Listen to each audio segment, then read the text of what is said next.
Hello everyone and welcome to another D&D night. My name is PsycheSiren and I play Colette, who is the very, very pretentious cleric tiefling.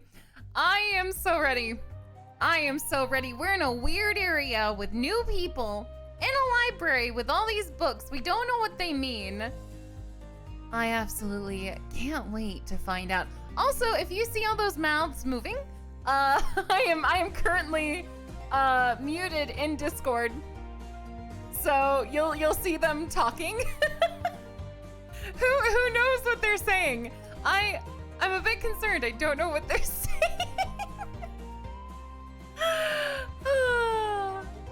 I hope you're all having a lovely Thursday. Let's go ahead and greet all these lovely people. Just remember, during stream, I talk and chat. I text away. But voice always belongs to the party. But let's go ahead and say hello to all these lovely people. Mitchie says we're talking about dirty things. Ma'am? Without me? I am so offended. How dare you talk about dirty things without me there? I thought we were all friends. But yes, let's go ahead and greet all these wonderful community members. If I can read my monitor right. Hello to Mitchie, Nikki, Night Owl. You know, Nikki, if you ever want to join, we do have guest appearances on our D&D Thursdays. Our last guest was Beard Princess. Go check him out at twitch.tv/Beard Princess. So if you ever want to play an NPC, just get a hold of us.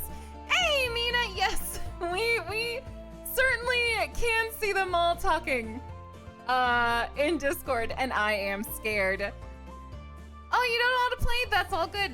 That's all good. We welcome beginners. All that matters is that you have a heart for story and roleplay, and apparently, potatoes. All right, folks, let's go ahead and join the Mark of a God. Hello? Promise not to tell him. What are we not telling? Now it's gonna be on stream. What are we not? What? How often does Acorns watch VODs for D&D? Like never? I can neither confirm nor deny that he does. All I caught was the end where it said, "Don't tell Acorns." I didn't hear before, so nothing has been ruined, so don't say anything. Well, no, I'm still going to talk about it because it's funny. You guys just keep a secret. You too, viewers. I'm sorry, Nikki's right. Potatoes. And if he finds out, great. He'll think it's funny. He's getting a free hat, so it's fine. Free hat. We made a hat for the Detroit Lions. Hat hype. Instead of a D on the front, for Detroit, they put an L. So Everybody's like, it's an L. Yeah, it's got a line in front of it, but everyone's like, what the hell is wrong with you? My boss had a friend in Detroit that... So it's the Latroit? No, it's just an L for a lion. Oh. The Detroit L? It's a loser head. Oh, So- no! Lou, And I told my boss about, I'm like, yeah, I got a friend from Michigan who's like who really is, he's not a Lions fan because he understands, but he's a liker of the Lions, and we pick on the Lions all the time. He doesn't want to hear about it. Liker. And my Liker. boss was like, I'll give you a coupon to order him a free one and send it to him. Oh my god. But yes, hello everyone. Are we ready for some D&D tonight? Yeah, you interrupted our talk of lewd potatoes, but it's cool. Well, hold on. Lewd Potatoes has to be a NSFW artist on Twitter, right? Oh my Potatoes god. somewhere. Sounds like a new, probably. it sounds like a Ninja Sex Party album. No. It does. It would at least be a No. song. It's a guy in a hot tub and a potato suit costume. I do know someone on Twitter with a name kind of close to that. What? Oh no. Yeah. Very not safe for work, though, so I'm not gonna say the Twitter name. Oh no. So anyway, with that out of the way, let's go ahead and introduce ourselves. Not like that. Don't Oh my god, introduce there yourself like that. Lewd potatoes. Starting from the top with Bevan. Sorry, I'm the one making the music noises. I just restringed my little toy and I'm making sure that's flat already. Oh my god. I'll hang that back up. I'll mess with that. I'm Bevan from Roll the Roll. I'm a big nerd who's either super duper energized and happy to do stuff or so tired that he doesn't want to talk to you. Today I'm kind of in the middle. I'm energized, but I could really go for just going to bed. It's been busy. This looks awful. Hashtag mood. What do you play? Where can we find you? Oh, I play Pathfinder more than D&D, even though I like D&D more. Our channel is a Pathfinder channel. Who do I play? I'm sorry. I'm Corbin Blur, the wizard. The shitty mean wizard. Who picks on people and is the James to muse Jesse. Or the Jesse to cultus as James, depending on the mood. Yeah. I mean, you could just be Meowth for all we know. Yeah, I mean, it Oh doesn't my matter. God. Corbin is NB, and so kind of like James. I mean, James makes a much prettier girl than Jesse does. Freaking icon. Love Jesse You're and not James. wrong. Next So- we have. Oh, and I have skeleton friends, but you'll all meet them. Oh God. Next we have Discam. Go ahead and tell us Sorry. a bit about yourself. Hi, I'm Diz. How you guys doing? Glad to hear it. You can find me at twitch.tv/DizCam, where I run the dive, and you're more than welcome to come by and grab a brew. Ooh. Who do you play? What class? Oh, yeah, there's that whole thing. I am Lulia. I am a rogue, and I am devilishly handsome, and very confused at the moment, I think. Oh. Next we have Graynara. This is the mood we're going into tonight, and I love it, and I can't. Hi, I'm Granaro. I am a friend of PsycheSiren Streams. I am a super nerd addicted to D&D. I know too many rules off the top of my head. I play Culdus. He is a fighter. He is kind of the de facto leader of the group. He is well versed in many forms of combat, as well as well versed in various historical things, and an avid writer and reader of weird shit. Neato. He also has a girlfriend. Also has a witch girlfriend. That is the most important part. Yes, he's There a you go. smooth Everything talker, went even quiet. though I myself am not. I blame Gray for the weird energy. He brought the weird energy. Is it all your fault? Is it? I was talking about how I had weird energy today, so Oh gosh, dang it! Enjoy It's some. leached everywhere. We've all got it now. Yep, I'm soaked. I can't wipe it off. It's Make any bigger. Stains. Next we It- have it's Nighty. Introduce yourself. Oh god. Okay, so I'm NetOwl35, or as most people will call me, Nighty. I am a trans woman variety streamer on Twitch, and yeah, I play the half-elf ranger Kofine, who this wonderful, I say that, group of people stumbled upon after they entered the Fae, and now I'm stuck with them. It's very similar to real life. How about that? And next we have the lovely Witty Mitchie. Hi. Hi. Hey. Hi guys. If she's not sharing, I feel upset. love you, Mitchie. Hey, Mitchie. Hey. Hey, Des.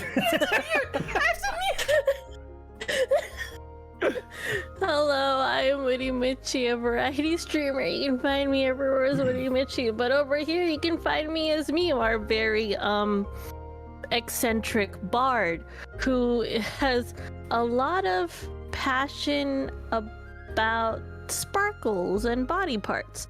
And it's fine. We just kind of roll with it. It's okay. She's a very interesting cat girl, to say the least. Yeah. Oh my god.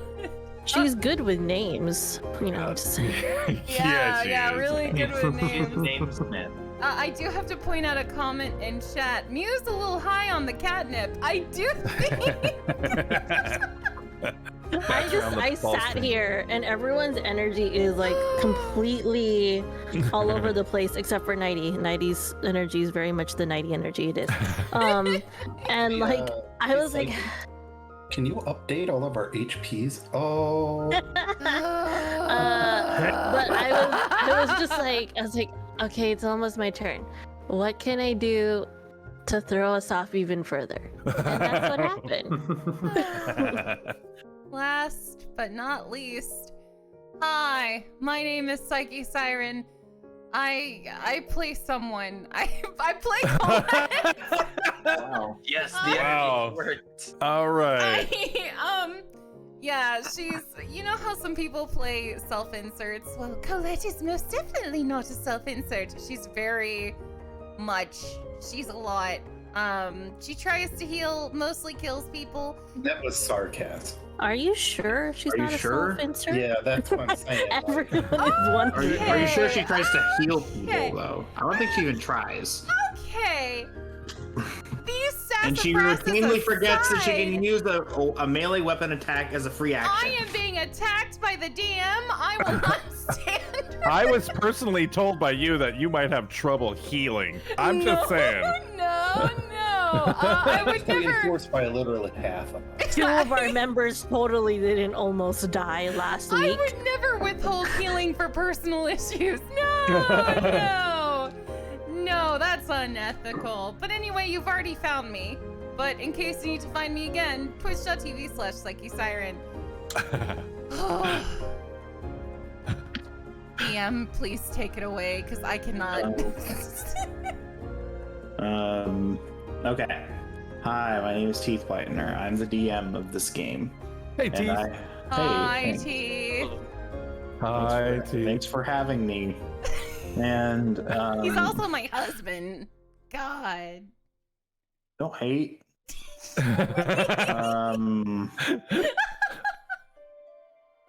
Oh man, this is hard. And I'm struggling right now. Because I don't know how I'm going to make the fight that might happen later work. So Then we just won't have a fight. as a Yeah. so Yeah. I will need your cooperation if it comes to that. So I'm going to have to wing it.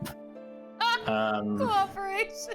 And I am here to help you with your improv. I have been a DM for quite a while. I know tricks, and I'm here to It's help. more just like I don't know how to make it work in Roll20. Ah, It's This'll be a fun day. The arena that I had drawn out last week is far too large. So to be in Roll20. So we might have to make 2 maps. Anyway. The thick map. Yes. Thick, This is my campaign I've been creating. It's called The Mark of the God, Raymarin. And this is the Phoenix Squadron. So named after the flag of the country, Novendrock, for which these people are acting as agents. And they have been sent here on behalf of the Novendraki government. And are trying to, well, right now they're in a dungeon, but they're trying to get to the country of Myland to help liberate it from the Advarian Empire, which has been antagonistic towards the Novendraki for some time. So, when we last left the crew, they had gone to a dungeon. Not really a whole lot of prep. There's not really an intro for this section because it's basically just a continuation of the last episode. But basically, they had Well, actually, I think I'll let the person who experienced the most of it describe it. Graynarl. So last we played, we opened the doors to the temple and a mysterious voice speaks to us, saying that the true test is yet to begin. The doors shut and lock us in. The spirits in the air fly into a statue in the wall, and it comes to life and attacks us. The statue begins attacking the party, and Culdus ran up to try and distract it and deal some damage, learning that it was resistant, in the very least, to non-magical attacks. Colette and you tried to use spells to give us the upper hand and gain advantage. The battle continued, and Culdus went down, followed by Mew as one big hit knocked her to the ground. Colette tried to spare Culdus from dying while healing Mew as Luya ran into the next room and found an adamantine dagger. He was able to take it and use it against the golem, being able to deal a significant amount of damage with it.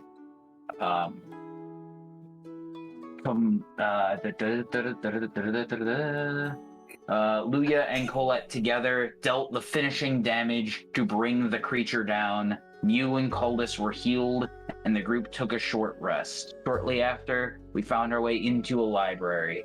Some of the books, there were many books, some of which described the gods. There was a figure named Hamewil, I believe, I'm probably butchering that name, who had a hand in creating the world Shadow, where we are now. Yes. Hey Mwil. Wheel, okay. We learned there were books that had the marks of Luya and Colette on them, but when they showed the book to the other person could not see could not see the symbol. From there, we were picking up where Colette and Luya were going to share this finding with the rest of the group, as well as Culdus finding a large stone tablet written in the ancient text. Yes. So I think I put this in the wrong layer. Let me move these. So yeah, that's basically it. Like I said, it's pretty much the same thing, the same stuff that we had.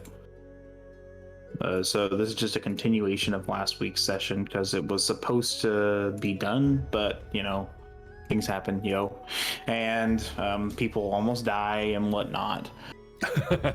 And some people are very good healers and make sure that doesn't happen. I would say adequate for the occasion.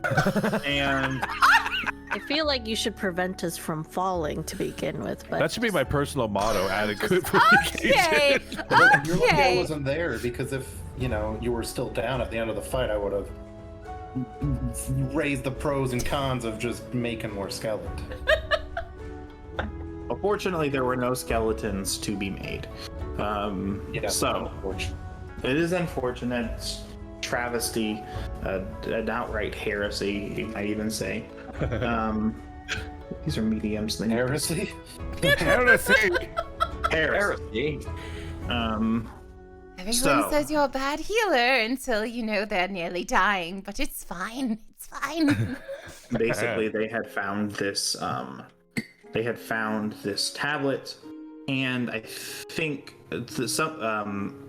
Culdus and Colette were, I think, about to have reach an epiphany as well. So I'll let them reach that epiphany first. Yeah, it was Culdus, Colette, and I believe it was also Luya. Luya. Yeah, because you two were talking about the book. You three were Luya. having your intellectual discussion, and the other three are off doing God knows what.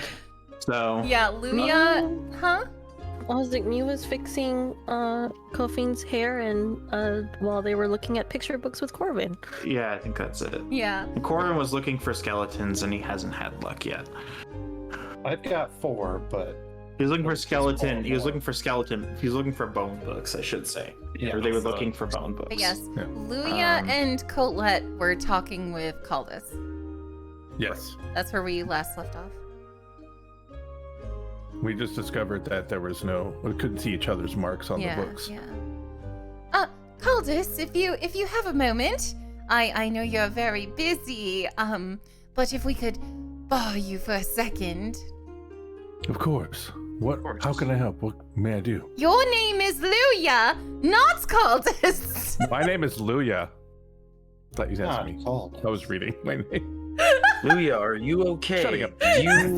Yeah. Did you get hit in that fight? And it was then Luya gave away his shape-shifting ability. No, I'm shutting up now. Oh, so you're a changeling. Ah, yeah, yes. great. Anyway, I blame allergy medicine. I'm shutting up now. I want a blooper You're reel good. now of every gosh, but then it would be the whole episode. But but yes, our new friend Luya here has found something extraordinary about these books. Here, if you wish to describe, I must confess I didn't believe him at first, but it's quite astounding. What did you find? What is, may I see one of the books? Yes, so it's going to be a bit odd, but, so, you know how we all have the mark, I do. how they're all different looking, and how they can be, different variants, and it's not all quite the same. Well, tell me what you see on this book. And Colette's gonna hold the book up, the one where, like, no one else can see it if they don't have that specific mark. The one she thought was blank. she's gonna hold it up to Caldus. Do you see anything on here? Do I see anything? He has a different mark, doesn't he? Yeah, I believe each of us have our own marks. That's correct. Yeah, I don't think any of us have the same. So I would assume I don't see. Or you're holding up the book that had your mark, correct? Yeah. Yeah. So, Keith, I'd assume I don't see anything on her book, correct? That's correct. That's peculiar. It looks blank. It has a blank cover. The pages look to be empty. Yes, exactly. And when Luya here, dear kind Luya, told me to look at this book, the one in his hand, I saw the same thing. I saw nothing. But on this book in my hand, I see my mark.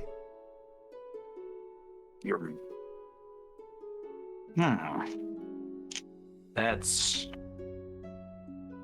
odd. Exactly. You'd say it's mighty peculiar. I hate you. I hate you so much. I hate you. We're finally getting the session more serious. Also, hi, Danny. It's good to see you again. Oh my god.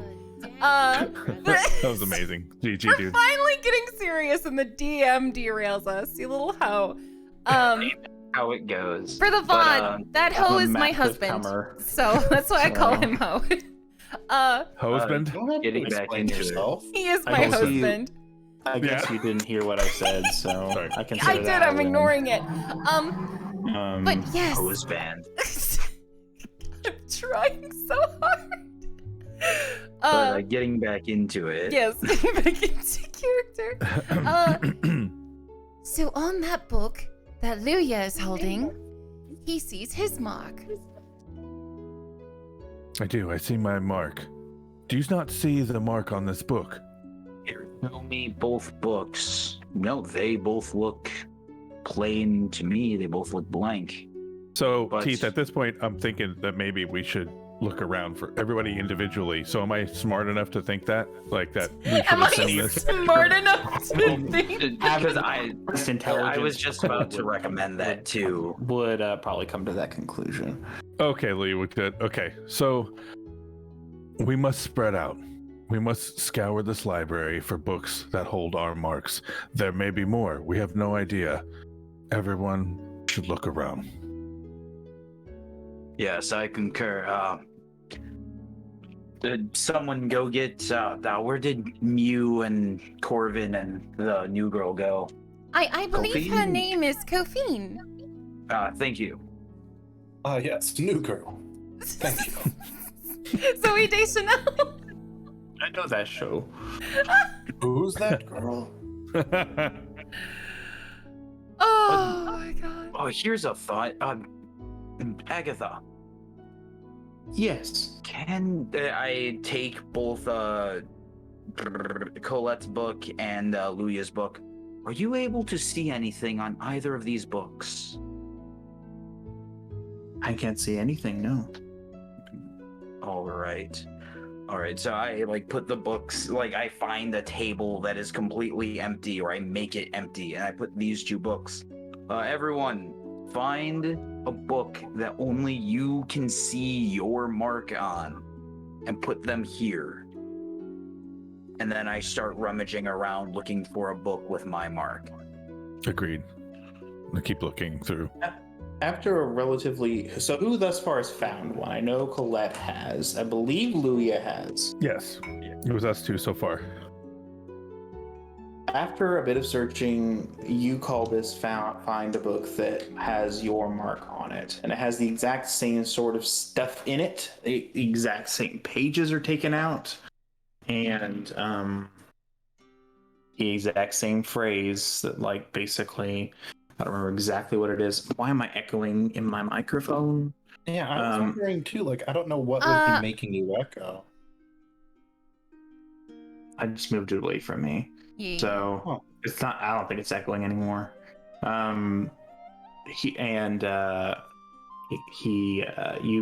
says basically, and Mark does this thing, and then it cuts off before it reveals exactly what it is.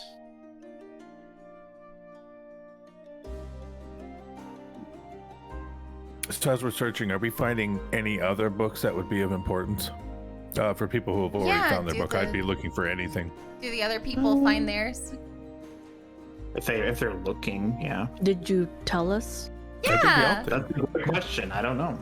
I'm because I was sitting here, I was like, I don't think anyone actually went over and told the three that are off in their own universe right now. A great point. I don't recall. You know what? Colette can't keep secrets, so after talking to Caldus, she would probably go over to Mew and Corvin and Kofine, and explain the situation. And she would show the book up to Mew and be like, Mew, can you see anything on this cover? Mew is putting the finishing touches into Kofine's hair, and just looks over. Which looks amazing, by the way. Is she showing her own book? Yeah, mine. Okay. Mew's just gonna stare. You're wondering if I can see anything? Well, specifically, I mean, we can all see. But do you see any writing on the book, specifically? Mew's gonna lean over to Kofine and be like, hey, Coffee Cake, should we tell her that it's blank? Maybe she got hit a little too hard from the golem. Oh, that's fair. And Mew's just gonna smile. Sure. Mew, I know you're lying. No, I can't see anything. No, you're not supposed to see anything, Mew. She starts tearing up a little. I know. No. Stop yelling at her. I'm not yelling at her. Mew, it's fine, dear sweetie. Mew. Oh, Mew. I'm not supposed to. You're not. Wait. Did you? Was this a trick question? Were you setting me up for a joke or something? No, Mew. No, it was not a joke. Oh my goodness gracious. We found something. Gosh, Colette, how could you do that to Mew? Corvin, no! Just let me speak. what is going on is, Uh-huh. do you see Luya over there? The nice man with the ponytail? Louis. Yes. Yes. Do you need me? No, we don't need you. It's fine. 1 second. So Luya over there has found a book. Yes, just like this one. Yes. And on Okay. his In a book. room full of books, imagine that. How about that? Okay. Oh, fuck. Okay, Coffin, Sorry. give me 1 second. Just let me explain. So, he came up to me and he said that he found a book that looked just like this one and that there was writing on it. And I said, I can't see anything. Are you sure you're feeling well? Did you get hit on the head? Yada yada. What you're saying to me now? Yes. So, I looked and I found a book as well. Except I can see writing on this one. And he can't. And the writing on the books are the marks that we have given to us by the gods. So I was wondering if you yourself could find a book with your own mark on it that we can't see. So what you're asking me Yes. is look for a book Yes. in this library of books that only I can read. Yes! And the rest of you as well, because we all have the mark. We're wondering if specifically there's a book for each of us. Okay, Mew's gonna point at the picture book. Can you see that? The picture book, yes? Okay, so that's not the book. Is Mew If gonna it have... helps at all, Uh-huh. if it helps at all, Mew, the book is going to have pages torn out of it. As Oh, Pulse that's- walks by with a handful of books, just like I have grabbed a few that we can try. Oh, thank the gods. That's so rude. Who would rip up books? Who would do such a thing? That's the mystery we're trying to find out. Someone trying to hide knowledge. It is such an insult to the writers. How can you do? You know how many people work to publish books and to put all that stuff out there? Oh, There's Mew, so you're many tugging at people. Kofine's There's hair. a whole- Your anger, Mew. Mew, oh, sorry. And she like finishes. She's like, okay, there you go. It's all fixed. Thanks. She's just like, I'll go look for the book with this symbol, and it's just, and like you guys see her like look down towards her ankle and like kind of like lift her skirt a little bit so she can look at her. Like she's in trouble. Remember like what the mark She's looks looking- like? she's like, she like pulls it up and she's looking at it. Okay, and then she starts walking away. She just... She like turns around. Wait, if I can see it, how would I know if anyone knows? Corbin, Coffin, can you guys come with me? Sure. Yeah. It'll probably be easier finding a book that's blank than one with words in it. Yeah. I'll look for Corbin's book, and Corbin can look for Kaching's book, and Kaching can look for my book, and it'll be great. I don't think that's how it works, but Oh, I'll just look for my book, and I pat her on the shoulder, and you go get him, champ. Hamper she's- damper. she's gonna take Kofine's hand and prance off to look for books. I apologize now to Kofi. I can't get over Coffee Cake. I think that's my favorite name you've done so far. I think Coffee Cake is my favorite. Coffin's really good too. Casual Coffin was. Yeah. There are a lot of like food ones. You could be like, all right, Kit Kat. Yeah. Psyche, I thought your favorite was Coochie. Oh my Coochie is god, I good. forgot you did that! I forgot Coochie you is called her good. Coochie! I need a list now of all the names Mew has called poor Kophine. I need... And Oh, Luia. I have it. Okay, so we have Luigi board, Lufa, Loquat, Lulu, Luna, Luchador, and Louie. And then we have coffee, cocaine, coochie, Does cocaine coffee. exist in this world? I'm sure we could figure Probably, it out. but Luigi board doesn't either. Oh my god. And ka-ching, and coffee cake, What about and Ciao. Ciao. Players. I was like, I don't. Ciao, comers. I hate all of you.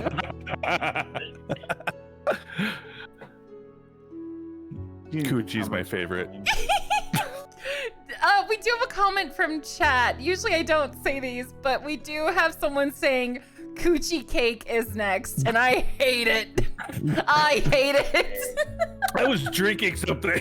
That's a dangerous thing during this stream. Dangerous men. Oh my god, that was awesome. So, Oh, balls. Kophine, Corvin, and Mew are off to the library. I'm guessing. I mean, we're all in the library. Yes. Well, they were like towards the outer part of it. They weren't like, Yeah. yeah, So everybody's looking for their books, right? yeah. Yeah. Okay. Ah. You know it. I'm not even owing this. I'm looking at Corbin's having a very bad time though, because he's found no books. I mean, they found no books. No, I was looking. I'm shopping. I'm a bad boy. Oh, you're very bad, naughty. Don't say naughty on my stream. Naughty comer. I'm going to get rid of you. I'm gonna go marry Pineapple. Heck you.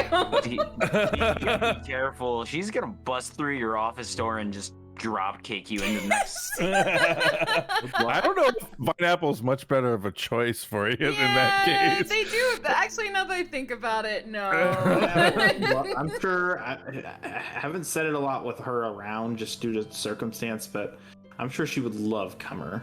Yeah. She would. She would. You're similar. I was tempted to do a fart noise on the thing to No. symbolize Vineapple, but I said no. Don't. It's 1, Like a- 2, 3, 4, 5. Like a little cummy camper, that kind No. of thing. Okay. Where Are the others looking for their books? I don't Yes.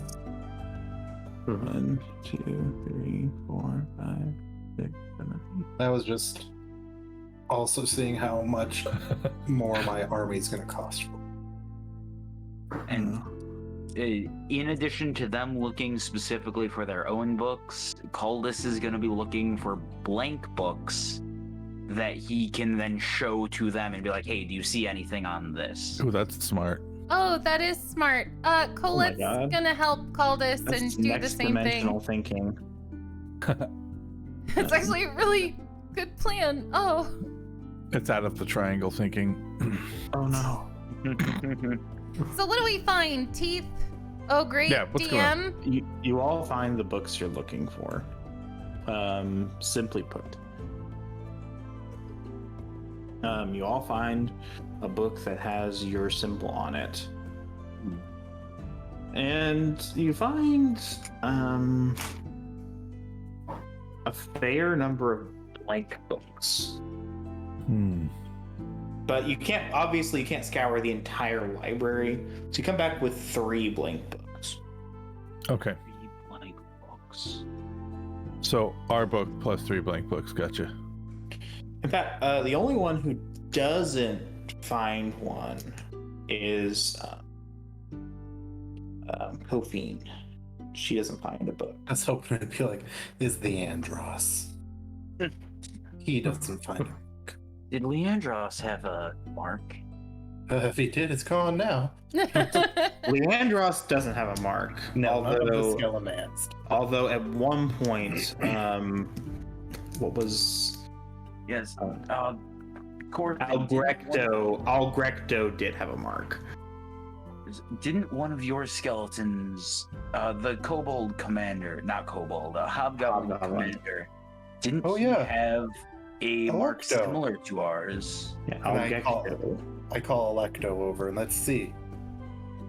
Electo, arms up, T-pose for us. There and he T-poses. And we investigate Electo. You don't see anything on Electo, because Electo is, all bones. Yeah, but who knows how deep these Well, you don't see anything. They're Well, the mark superficial. is divine. It could go down to the bone. Oh, It could be, but it also could be a mark on your soul. well, that's gone now. Sorry. Oh, yeah. Electo. Yeah, so that might have screwed over your plan. But here's a question. Corvin, can you have Electo look at the book and confirm if they can see anything? I mean, look, I talk to these guys because I'm lonely, but they're not really like. It's Like, more you of know a how you meat of talk- them situation. You know Yeah. what you talk to your dog? This whole time, I like He's thinking like that we all less thought than you that. could understand them. We legitimately thought you could communicate, and you're just like, listen, I'm just lonely. No, look, they're nice to talk to, and they've got like some sort of personality, but it's not like my cat's got personality too, Oh, very well, very well. Like the skeletons understand whatever languages it knew in life. It can't speak them. I don't think. Let me look that up. Like I think if I tell They them, don't have vocal cords, so I would assume not. yeah, but they're They're magical. ambulating now. It understands all languages it knew in life, but it cannot speak.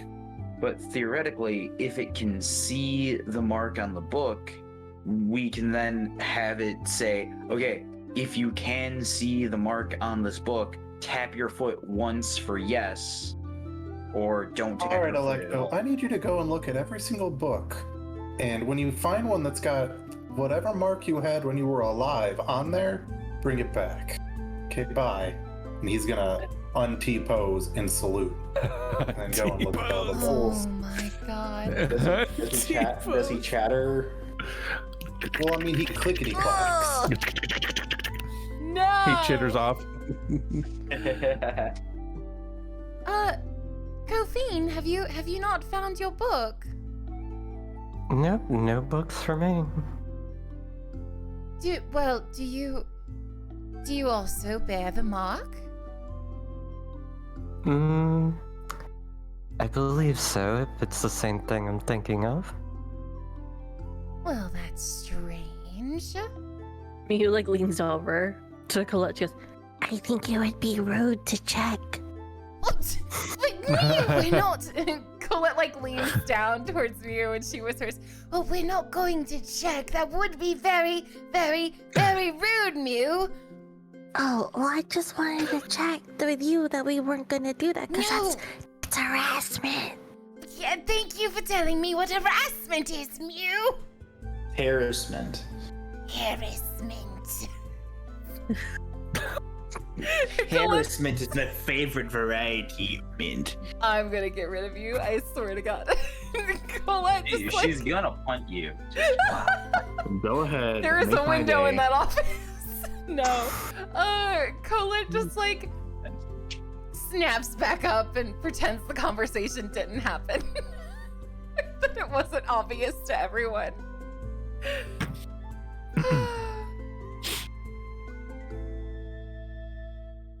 Well, So, Coldus, Yeah. is your idea that we could put these books together and learn from them as a group? Is that your idea, to put together what we've seen, what we can understand here? At first, yes, but after getting a little as we've been collecting the books and Cultus has been flipping over, and you said that the pages were ripped out in the same locations, correct? So, like, page 52 of my book is missing a page, and 52 of Luya's book is also missing a page, correct? Yeah. So, Luya, I have a theory. I flip to a random page that has some sort of writing, and then I flip to the same page in his book. What does it say here? Well, what do I read? What's on the page? Is there anything there that I can read? Mostly, really, there's only like an introductory paragraph that says something about the mark, and like, oh, it's, or I should say, it's a mark of divine favor. It seems to be a book that's written to people who have the mark, don't understand what it is. Okay, now, I'll say, Luya, as you are reading it, read verbatim what it says, and then as he's doing that, I'm looking at my page. Does it say the same thing? Yes. So that's general instructions. So, it's general instructions based on each of our marks, which Specifics have been removed. So the greater information in the books has been removed, but this means that our marks are they are pass-onable, or because these books look to be ancient, they've been here far longer than any of us. Or So theoretically, this is a prophecy. This could be prophecy. There could be one person with this mark. We can't assume. This tells us nothing. And I leave angry. I walk away. but it does. Colette's gonna go up to Caldus and just kind of like gingerly approach him, like, "Hey, so how did that conversation go?" There's something we're missing. Well, obviously, but there's some greater. There is a greater purpose to everything here. Why would there be books that only specific individuals can read based on a seemingly random mark?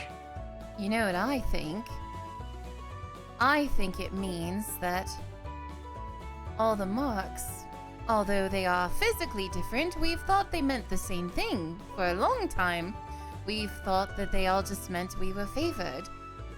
Well, if you have to write different instruction manuals for all of them, perhaps the marks are different. Perhaps they mean different things. And perhaps there's more to them than just favor. We have to look deeper in the temple. I'm going to collect all the books that we have, and I'm going to keep them in my storage, because I have like a specific book like binder in my pack. And are there any other entrances or exits from this room other than the one we went through to get in here? No, Keith Whitener? there are none. But was there another exit? Or was there another entrance from the previous room at all, or no? It was just like here. Yes, there was another entrance. The hallway that Luya came from to get his knife. Well, I think we've gone through everything that we can in here. We have questions that need to be answered. Luya, earlier you went and got a weapon. Can you take me to where you were? Absolutely. Come with me. I'll show you. No, everyone, let's go. Let's keep exploring. I'm sure we'll find something else in here. All right, While we're if you say so. While we're walking. You'd also Sorry. see a tablet. I don't know if you wanted to read that or not. but Oh, it's there. yeah. We're Oh nosy. yeah, I got swept up in that. Agatha was the one who could read that, and Luya, correct? Yeah. But I'm walking with you, right? We're walking away, looking around for things, and I'm taking you to a weapon. Well, Luya, wait. Before I got so caught up in the books, can you tell me, is the tablet a stationary tablet, or is it like a stone, just a piece of stone with the writing on it that I can like pick up and move?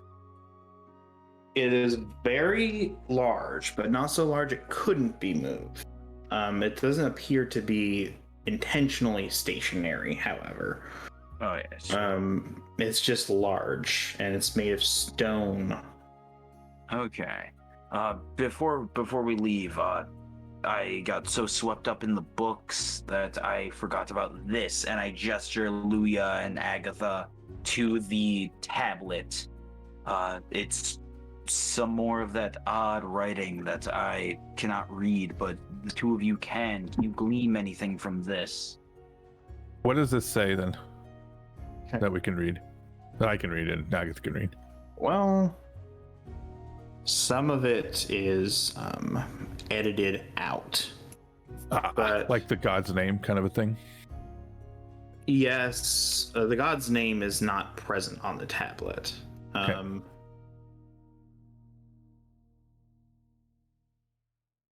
But the tablet is titled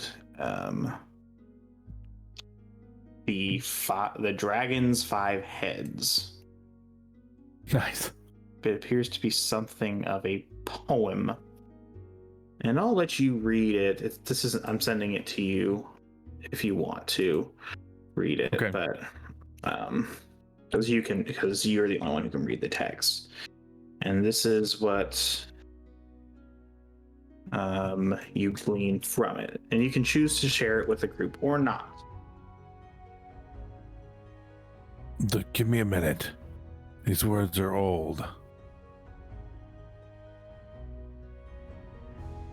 Now, I'm trying to decide here at this point whether I trust them. And I have held some things valid. back. That's very valid. I mean, That is valid. Miu's gonna like kind of hop on over next to him and like peek over, point at a random thing. What does this say, Lucky?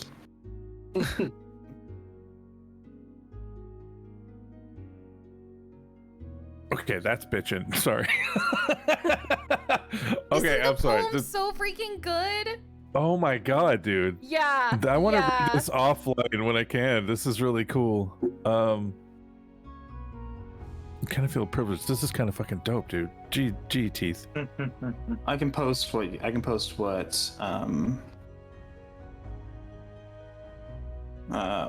you read after you actually read it to the group. So I'm deciding at this point whether I trust them, and then you have Miu harassing you right now. Yeah, I know. It's very much in your bubble. Does Agatha just start reading this aloud? Do I not have a choice? She doesn't want to get in the way. This is more your thing than hers. Okay, the meaning, some parts of this, the meaning is lost on me, I think, as a person, like, as Luya. Oh my god, this is huge and wonderful and long. That sounds You can choose awesome. to read as much or as little as you want. I can read it Giggity. if you need me to, because There's some parts of it that aren't in it. That aren't in it? There's some parts that you have seen. This is amazing. Oh. Yes, so that aren't in this tablet form. So okay. I can read it or you can read it. It doesn't matter. You know what? That's amazing. I kind of want to hear how you have this read. Not that I'm afraid of reading it out loud in front of everybody. This is amazing. I just wanted to see it from you if you're okay with that. That's fine. Yeah, I'm going to read it out loud to everybody. So that's what I'm assuming we're doing. Yes. Okay. Okay. Let's go. The title of the poem, as it seems to be written as a poem based upon what Agatha is telling you, because you recognize the words, but the words are, or I should say, but you don't really know poetry in the language of Mishnim, Mishin, I mean, which is the language of the Fane people. Sylvan, in other words. It's titled "The Dragon's Five Heads." And long ago, in days of old, 2 children great were born, 2 sisters born to Hyphus fold, 2 futures bound and torn. The first of these has been erased, her memory discarded. Those sworn to serve her did lay waste, they from the Fae departed. The other tempted, or should say the other sister tempted these sods, 2 from their matron steal, the most reptilian of the gods. Her name is Taemuil, covetous sister, dragon queen. Her lust for power is known, and long ago the gods below did make her fury shown. She stole the secret file of life, her sister's own Ladesh. She fused it with her hateful knife, the bane of bark and flesh.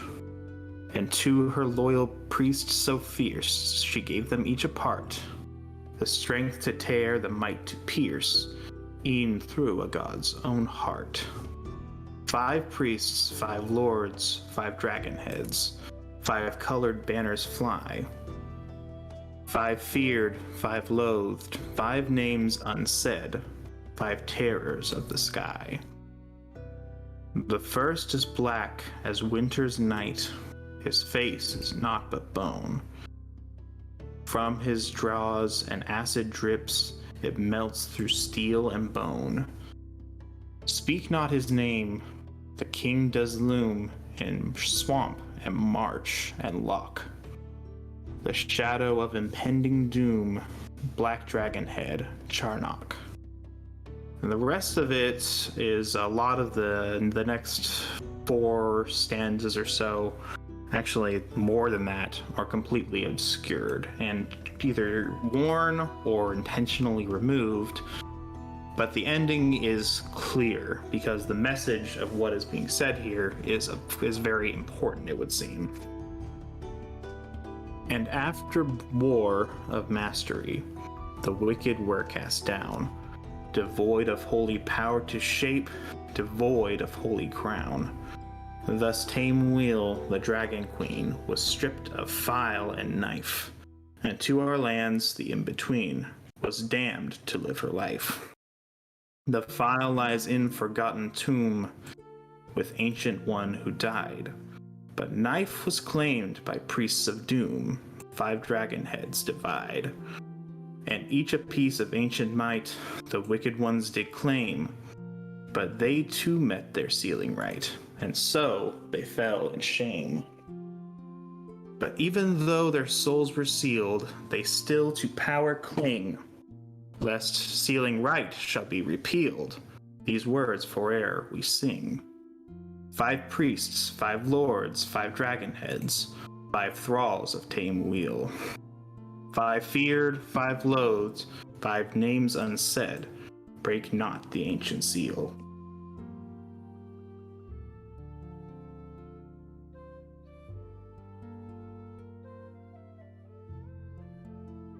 Oh my freaking crap. That was way too good. That just...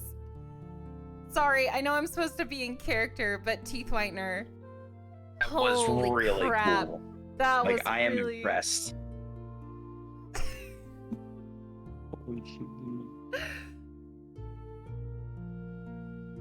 But go ahead, Sagan. I'm just, can you go ahead and share that in our chat too, Teeth? Yeah, I need that in writing. I need want it for that in notes. the note.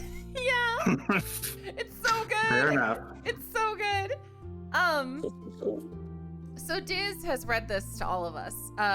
Luya. Yes. Banished to this realm. There was a weapon that can I guess, kill even the gods, but That's it was that's taken. impossible. What? Who could kill a god? Right? Only another god.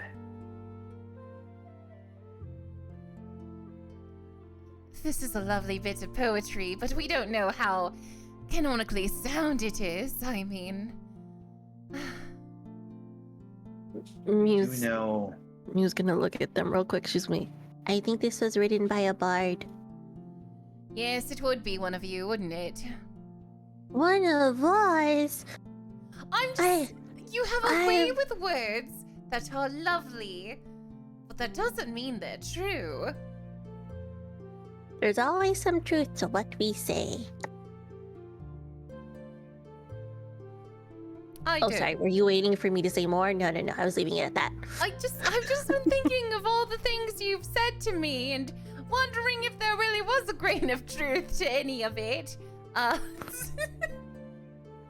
mean, Just like a flashback in her head of all these ridiculous things she's told Colette over the I mean- campaign. Mew technically hasn't lied. Technically, technicalities. She technically hasn't lied. It's just the level of eccentricity to what she says is different. Bless you. What the hell was that? Was that a sneeze? I apologize. I'm trying to cover up the allergies. I so apologize, guys. And It sounded like a dog toy. I apologize. I wheeze a lot. I'm old. Well, I've got a bad cough, so I've been trying to keep myself muted because otherwise you hear me every 2 seconds. Exactly, and Fair it's just enough. because allergies are killing me. I like imagining that Luia sneezed because he's not used to the glitter Mew uses in combat. He's got it all in his beard. You know, it's possible. It's very much possible. You know, it's fine. Mew's gonna look at Red Caldas though. She's gonna be like, So, what do you think? It's occurring to me that we should look at how many symbols there are among us. Like how many of us have symbols. Not exactly like I know why or anything, but that maybe this poem represents the things we're finding in this library. That's what I'm trying to put together. I don't know how far I'm going to get with that, Teeth. Well, so far. Well, it kind of depends. So, the dragon head thing, to your knowledge, it was of varying levels of. Well, I'll say this much: somebody crossed out all the names of the gods except for all of the names of these dragon heads except for one. So,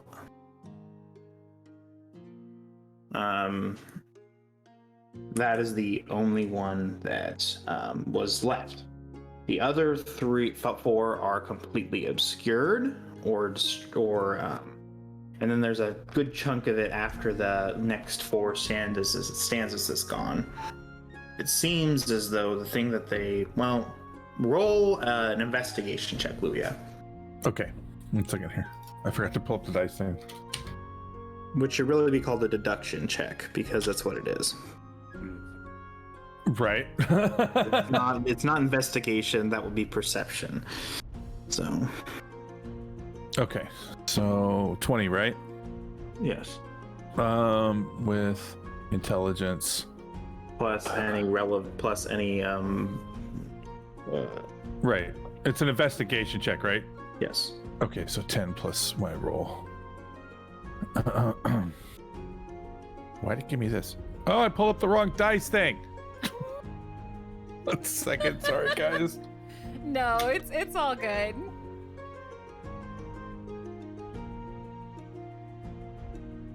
Oh god. Molly coddle him. It's not all. Oh, it's not all good. I had one picked out and can't find it. break not the ancient seal.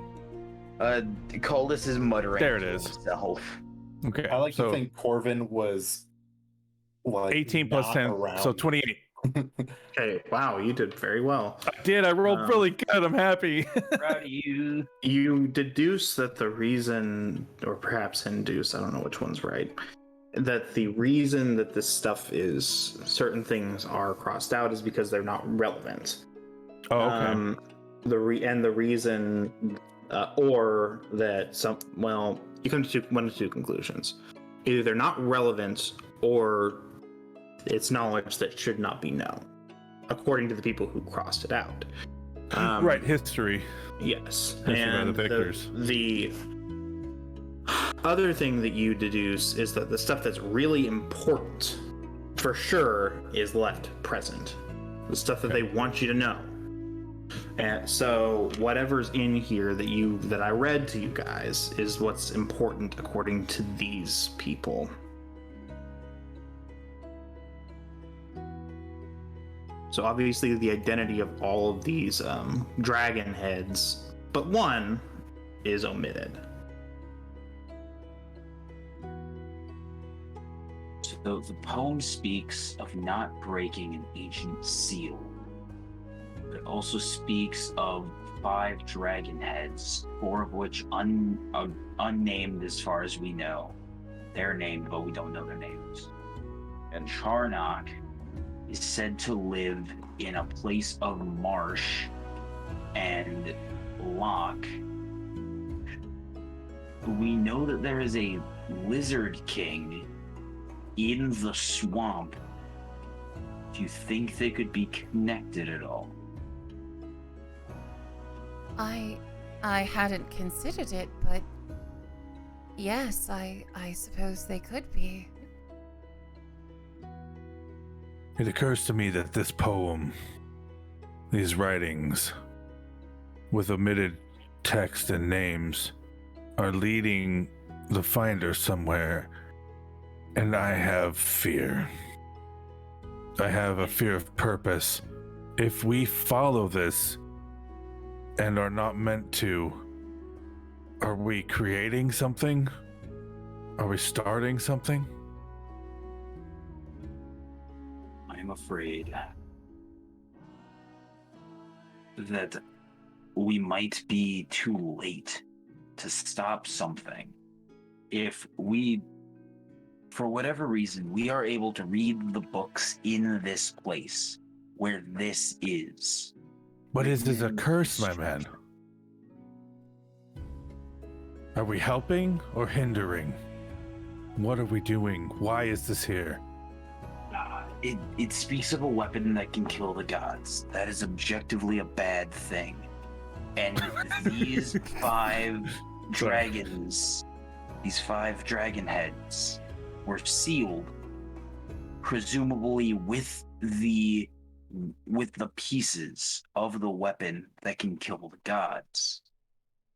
Theoretically, if they were unsealed, then whoever is unsealing them could be on their side, collecting the weapon to then destroy the gods with an army of near unstoppable dragons.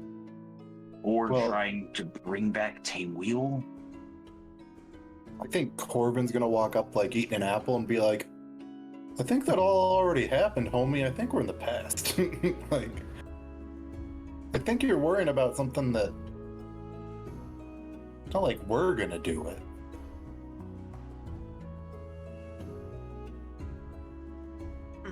Is this history to us? Yeah, this is like more like origin story, bro. I don't think, like, I mean, we don't want someone to, you know, do this again, but I still don't know if we believe this is accurate. Luia also...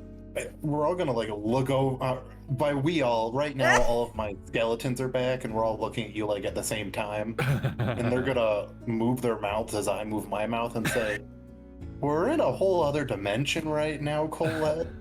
I don't think we have to worry if this is real or not. And like they all hold up their hands and do air quotes when I say do air quotes for real or not. You know, Colvin, it's so quaint when you use your skeletons to prove a point, but Like I'm talking with my hands, they're talking with their hands, exactly the I feel same. like Colette's Mew's like having an experience with like a younger sibling, like being a know-it-all, and she's just like, well, fine. If this is a cartoon, I want to watch it somewhere. I want to see this. Like, Mew I is- don't think Cult is like out of line wanting to worry about it, but like a good half of this like already happened. You know. If it already happened, then where's the weapon that can kill the gods? If there even Why is such a that thing, suddenly what we want to do? we don't want to kill any gods. The gods Want are to wonderful kill and the great, and Lucius is wonderful, and they gave us all these marks. And anyway, we shouldn't even Mew- care. Mew's gonna look at Kophine and then look at the others and then look back at Kophine and kind of like tug on her shirt. What is it, Mew? We're not from here, obviously. But you are. So what does this all mean for you? Well, I'm not from here either. Oh. Oh, well, that ruins Nah. my plan. I was about to pull the good old time travel. Hey, Kophine, what year is it? Hold on. Hold on. That's a great Yeah, what- question. So Good. Yeah, like if I ask Kophine what year it is, will they say a different year? Kophine probably wouldn't have an answer for you. Oh, Jesus. Well, let's ask her. Let's ask. Well, God, now This is I gotta one of pull up those- documents that have the year in them. well, that's the deal. Since I don't know what actual year we started in, because I'm Um, Gosh dang it, that's bad. right. We don't even know what Okay. year it is. I'll tell you what year it is. I just gotta find the documents I sent to Oh, I sent to this is how Autumn my all friends those get months around. ago. just, how much- like the Dragon Ball Z abridged. It's 562. Well, AC or AD or BC. What the hell are those? Oh, shit. Well, how my friends and I get around Okay. this. The we year say is music curfew. 2137. 2137. Yes. So if Okay. we ask Let me Kofi- write that down. 2137 years since the founding of the Advarian Empire, to establish the calendar that the world uses as its standard. 37. And what would Kophine say? Kophine would say, well, Kophine, you can tell me or you can DM me. How long has it been since you left? Let me go look at the thing. 'Cause I don't know if I wrote that down. That would be an assumption, right? How old are you? Kind of a thing. Do you know how old you are? Seriously, I mean, that's a question. Like, you've been here a while. How old were you? Also, Yeah. the other question. And then I have to look at the Fey time warp. Look, I'm sorry. I just want to know if we like are doing weird bullshit time travel. A stuff. Fey time warp incident, 2137. Or are we gonna get out of the time warp and like freaking someone took an almanac and is suddenly like Bobo suddenly runs a giant casino in the swamp? Is like Casino. are Corbin's parents gonna be alive now? Like what happened? Oh no! I didn't know Corbin's parents were dead. Hey, oh, Doc. jeez. All right, so I'm gonna spoiler alert. Those are their parents' skulls that Okay. the sensors are made out of. No! That's what I've been saying. You gotta keep your loved ones close. Well, No. You guys have figured that one out already. No! So let me message Night Owl back. Sorry Okay. to derail everything. But while Corbin's they're pretty figuring ill. out what year it is, Colette's gonna just look over and see Mew, staying away from all our yelling. And she's gonna be like, you're part of this too. Mew's gonna look over and just be like, Look, this is the thing, right? You guys are all worried about, like, what if this? What if that? What if this? Yes. But the thing is that we don't know. And if we don't know, we're gonna have to find out. And if we break something, Well, I mean, why can't we just fix it? I mean, if you put it that way. Like, we're so worried about the what ifs. What if we just do? And then whatever happens from the do, we can fix or we can celebrate. Also, something that Luya is sitting in the corner and thinking about. He realizes that it mentioned there's a word that did not translate well. Actually, it was looked as if it was just a phonetic transfer from another language. There is not a language, an equivalent language, unless any of you knows Celestial, which would be Lakari. I know Celestial. I do. Okay. The word that it does not translate is the word Ladesh, spelled Ladesh. Oh, I thought that was like a type of person or her name. Oh, what does Ladesh mean? So Colette can come in and be a smarty pants. It is a very poor translation because this is an ancient word that doesn't have a whole lot of translations, and also you don't speak Celestial very often, so you're not fluent in it. You just understand it. Mm-hmm. It means roughly translated wellspring. Luya. Yes, hello. Yes. So I don't speak this language, obviously you know it. But I can't help but recognize on the tablet that you may have translated just one word wrong. You see right over there, Ladesh? Do you see right there? I see the word. Well, it actually means wellspring. Her sister's own wellspring. She Yes. fused it with her hateful knife. I The think bane of bark and flesh. they left that word in there because it sounded better. Because it obviously rhymes. So. And Ladesh would be like her life kind of a thing? Is that her wellspring like? Not we're trying to interpret necessarily. that, right? It's capitalized. Oh, so it is a So- thing. It is a person. So, and Coldus, you wrote this down, right? The translation. I have this, yes. Yes, You have this as well? Okay. But let me see it. I hand my writings over. I guess I translated, yes? So Colette's gonna read it, and say, so right here, you see, she stole the secret vial of life, her sister's own wellspring. So her soul. She fused it with her hateful knife, the bane of bark and flesh. So perhaps this weapon, well, seems a bit more than just a weapon, doesn't it?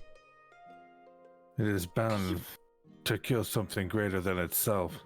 Obviously, something greater than us. Greater than man or walking being.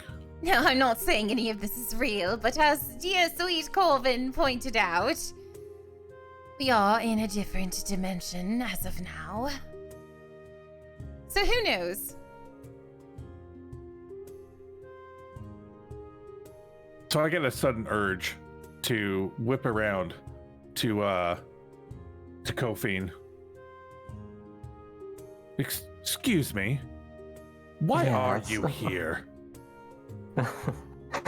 Well, let's just say that I had a bit of an urge to come to this specific temple quite some time ago. Very interested and mildly agitated. Why, though? Maybe And it's time can you to read back anything? rooms. You have said nothing this entire time of books. While we are reading, we are hunting for things, finding information. You're getting your hair done. And you haven't read anything. Can you read any of these books? And I hold up my book and possibly another book. right. That's smart. Oh, fine. Hold it up. Well, Teeth, can I read any of the books that he's holding up? Well, which books are you holding up? Mine and possibly Colette's. I grabbed without looking. You grabbed, or I should say, yes, you can read. She can read yours. So I'll point to his book and be like, that one has a symbol on it. I look and see my symbol. You can read this book. This one here. Twinsies. All the other ones are blank. Do you have the same symbol? Are they twins? Are you twins? Well, twins don't always have the same symbol. It usually does run in Me families. and my but- sister had the same symbol. Well, I'm saying families can have a similar symbol, but I've never heard of this.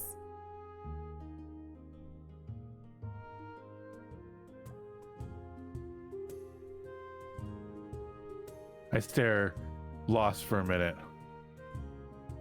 Do I recognize her? Do I recognize this person?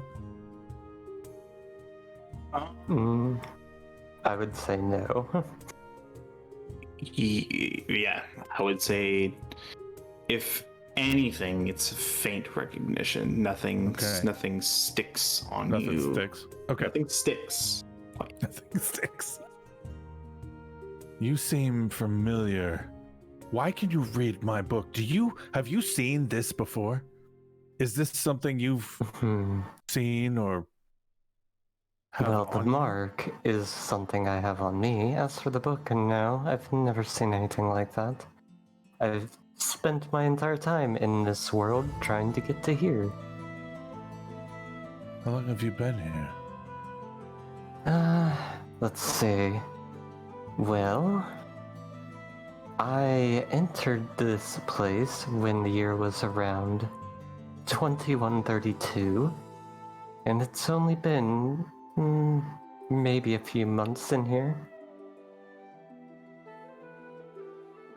Actually, the year's 2137. Not 32. For 5 years. Been here for 5 years. How did you survive? Oh, well, I thought it was going to be something even cooler. Like Corvin says, like, oof, I thought you would have been like, I thought you were like Louis' mom or something. Like, Mia's gonna look at Corbin like with wide eyes, but like nodding like same. She's not gonna say it out loud, but it's like, yeah. like you've only got like a few new bands to catch up on. I thought this would be like a. The clothing trends haven't really even changed. Yeah. I mean, I have clothes older than 5 years. I mean, still, 2015 to 2020, you would have to explain a lot. 5 years is still, Mhm. Yeah, well, you that's what I'm know. saying. Pretty big thing that happened about 3 or so years ago.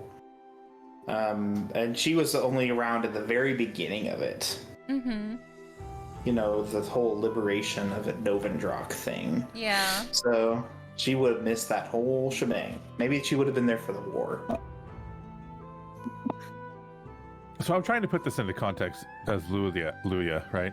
And I'm trying to figure out whether this fits into history that I'm aware of, because I'm coming into this a little bit later than you. So I'm just trying to figure out if this is something this is like common knowledge. Most of this poem describes something that I've seen before. The poem you guys is seem familiar. no. Okay. The poem is like the only words that stick out to you are the word Hyphis, which is a currently worshipped goddess, Right. goddess of magic, goddess of bridges. Is she bad? Is she bad? She's good. She's good? Ooh, she's bad. She is Bad? neutral good. Neutral good even. Okay. Yes. I've mentioned this before, actually, I believe. Jock's patron is one of Hyphas's daughters, but not either of those two that were mentioned in that poem. Okay. So that Jock's patron is one of Hyphas's daughters, a solar angel. The other whatever you call it. Word that sticks out to you is the War of Mastery, but you don't know so much if it's a historical thing that actually happened or if it's just an embellishment, sort of like, you know, a lot of old ancient myths. So there's maybe some truth to it, but Old largely stories. But yeah, as far as you know, you don't know if it actually happened or not. Fair. Okay. So at this point, then, I think I'm just going to be confused and agitated because we seem so close to something we can't figure out. You know, I think I'm just going to slump next to Kofi, lost and contemplative. I will say the tablet that you have is, although it is heavy, it is clearly not something that has to stay there. It can move. Okay. If you want to, but you don't have to. What did we find in the rest of when we were all searching around? Did we find any other doorways or anything else? No, it's the only other doorway that you find is the doorway that you came from. Is there any forbidden knowledge? Forbidden knowledge? Nothing forbidden. Anything forbidden, I should say. There's no taboo anti-porn. Sorry, dude. Anything that you find that might be like, ooh, something secret. It's scoured. It's been more or less either the spots where something interesting might be have been removed, or the interesting bits of these sorts of weird books have been taken out. Most notably the books that have all your marks on them. Okay.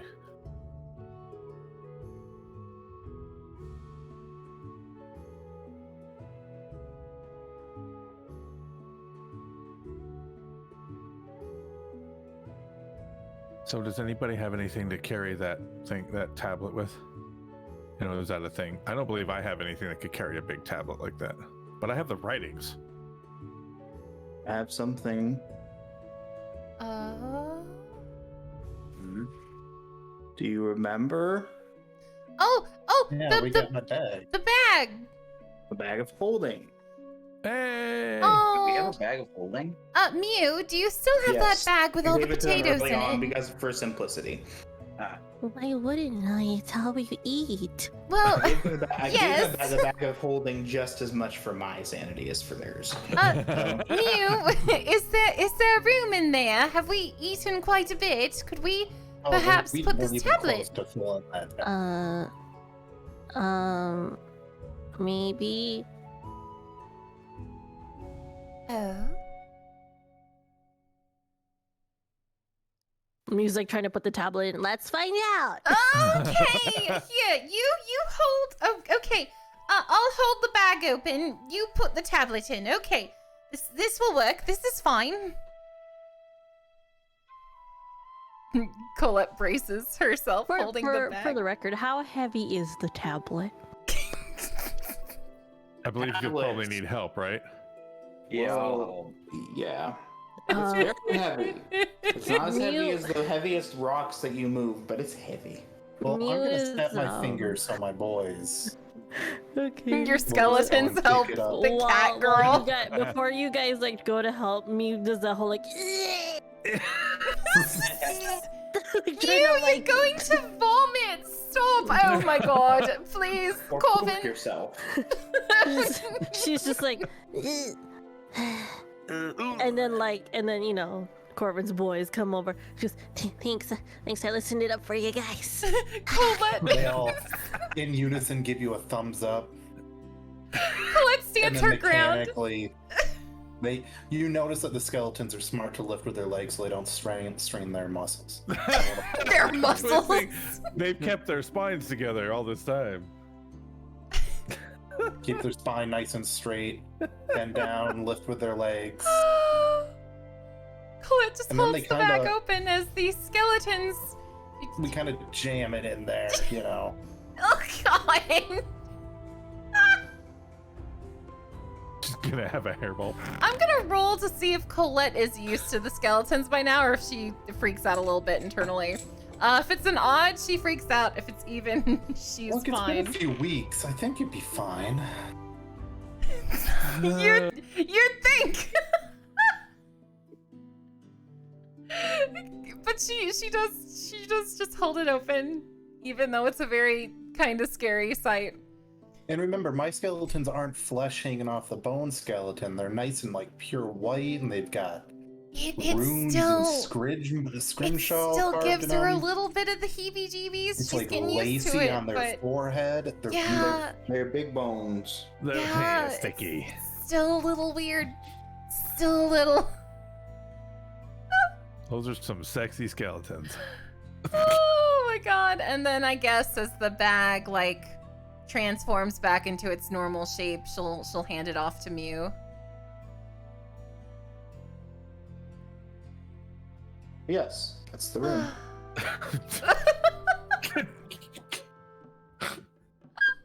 Sorry, I read chat. It's my fault. I'm sorry. No, don't, no.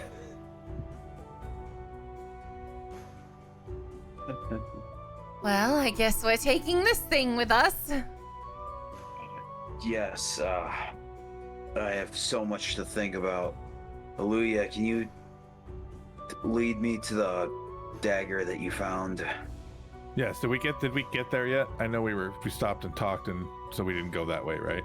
Okay. Yeah, so as you headed towards there, the architecture of this place strikes you as very, very odd. It's not regular in any way, shape, or form. I can relate. You go to down the fiber. hallways, and you see you see statues of various different fey creatures, whether elven creatures or pixies or even some hags. So lots of strange guardians line the halls as you march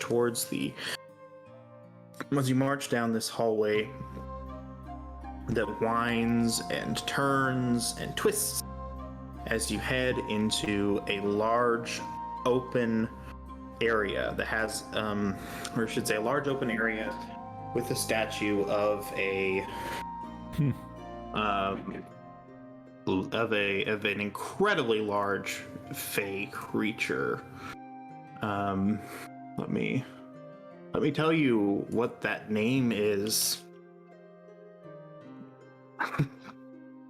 Is it a good name? Scrawled at the bottom.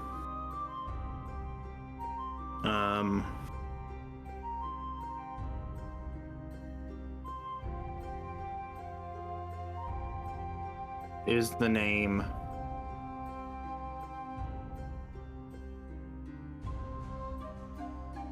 hold on. This is not randomly generated. I don't know what you're saying.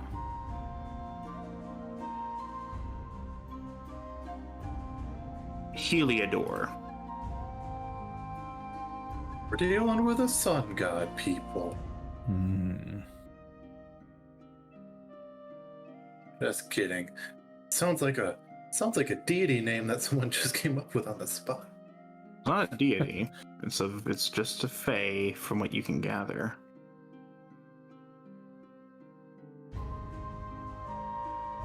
So impressed by the architecture. It sounds like we're collecting knowledge as we're wandering and passing it on to each other. Me and Caldus, because we're headed that way. Yeah. Okay. When we get to the dagger, is there anything special there? Well, the dagger is like locked in some sort of weird force field. So you can't like get into it or anything. I should mention that Heliodor is a kind of precious gem, so it's kind of like a topaz-ish looking thing. Does this statue have any gems on it? Yes, wouldn't you know it? Heliodor's. On the forehead, there's one large one, and on the staff, there is one that's cut into the shape of, like a diamond hand thing. Those diamonds, the stereotypical diamonds. Actually, no, it's not cut into that shape. It's cut into the shape of a sunburst.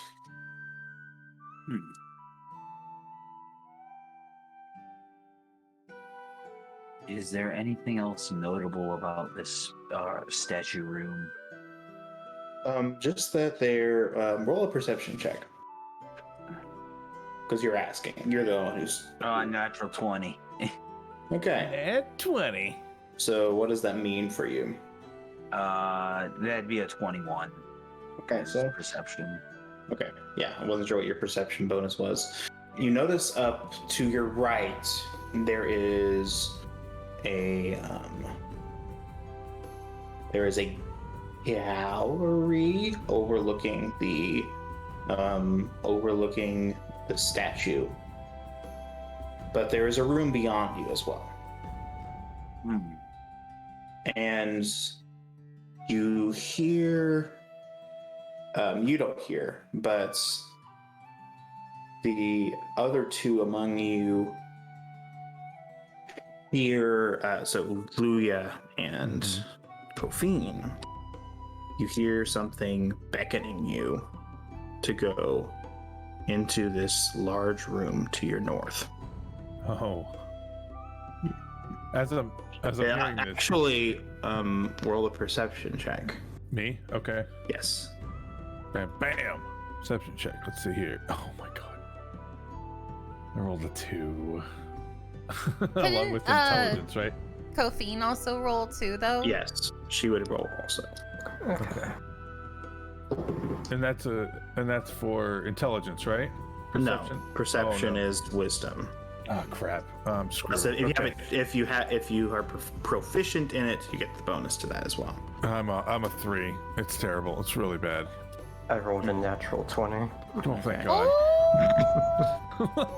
Although it is very, very faint, seems as though the voice is coming from the statue, but not simply from the statue.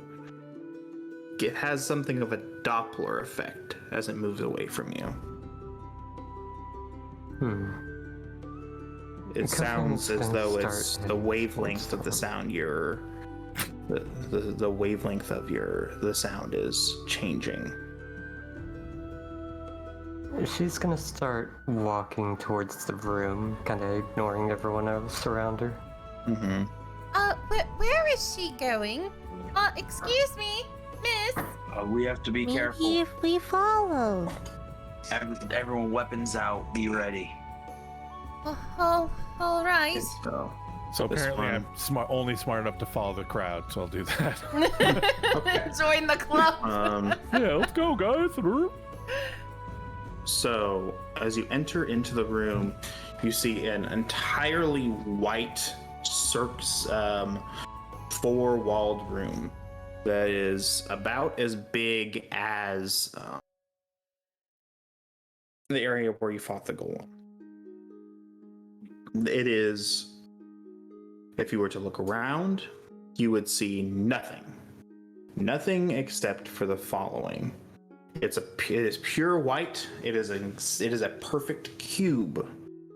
But at the very end of the room, there is a large, about the size of any one of your torsos, large purple rectangle. No, is this very well lit? I'm just at. It's strangely well lit, considering there is no light source that you can see. Okay. And if you look, go ahead. Actually, go ahead. Kofine, I don't like the look of this. You should really come back towards us. As she sees Kofine like walking forward.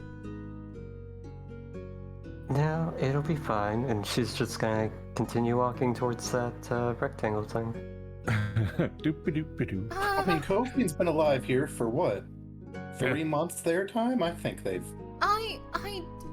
think she knows what she's doing. But this room, it's unnatural. Look around. Where are the lanterns? Where's any source of flame? I mean, if you think about get it, we're down kind on of my unnatural knees. here. Wait, I'm gonna get down on my knees and then both arms gesture towards my Skeletons. How are they moving? There's no muscle or tendons. Yes, I know it's magic, Colvin, And but I'm then saying gonna that if cast, you like, don't know. I'm gonna cast prestidigitation and be like, where'd these fireworks come from? Oh, you're so funny, magic user. But what I'm saying is we don't know what kind of magic this is, if it's good, or if she truly knows what she's doing. I'm just saying we should be cautious. For the record, Mew is following very closely behind Kofine. Mew, get back here. What are you doing? I mean, not if going she to gets stop. into any danger, at least she won't be by herself. I guess that's true. I follow behind Mew. If we can't stop you, then we might as well join you. Oh, for the god's sake. And Colette goes forward too. As you examine the room, it seems to you to be very strange. It's very strange indeed. The room is a perfect square, and it is straight as it is as straight as a bar of steel. It has no deviations. It has no flaws. Whereas everything that you were in before was perfectly imperfect. There were imperfections in the walls, but it looked as though it was almost as because it was hewn from the source of the material. This is so oddly placed that it seems to be almost more surreal than the entire experience of being in the Fae thus far. Like I already mentioned, the large purple rectangle on the opposite wall. I'll say that Kofine, since you seem to be the one who's most invested in this, you notice above the entryway into the room is a large placard written in the language machine, the Sylvan tongue. Well, I can read that, so I guess just gonna stop and try to see what it says. Do you read it aloud, or do you want to read it to yourself? I'm going to read it to myself. Okay. Here's what it says. I'll message you.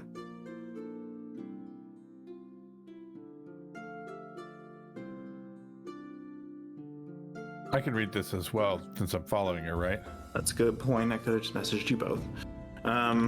Well, yeah, but I don't know. I'm apparently dumb, so I don't know if I need to roll. If you want to read it, you could. You understand syntax, and you could follow what's being said. Okay.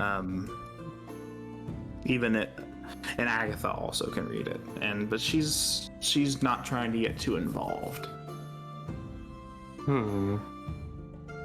Not like she's a DM PC or anything.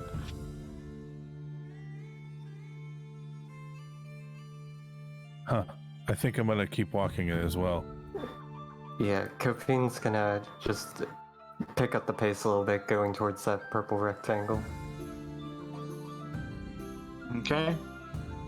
Do you interact with it in any way? Or do you just look at it?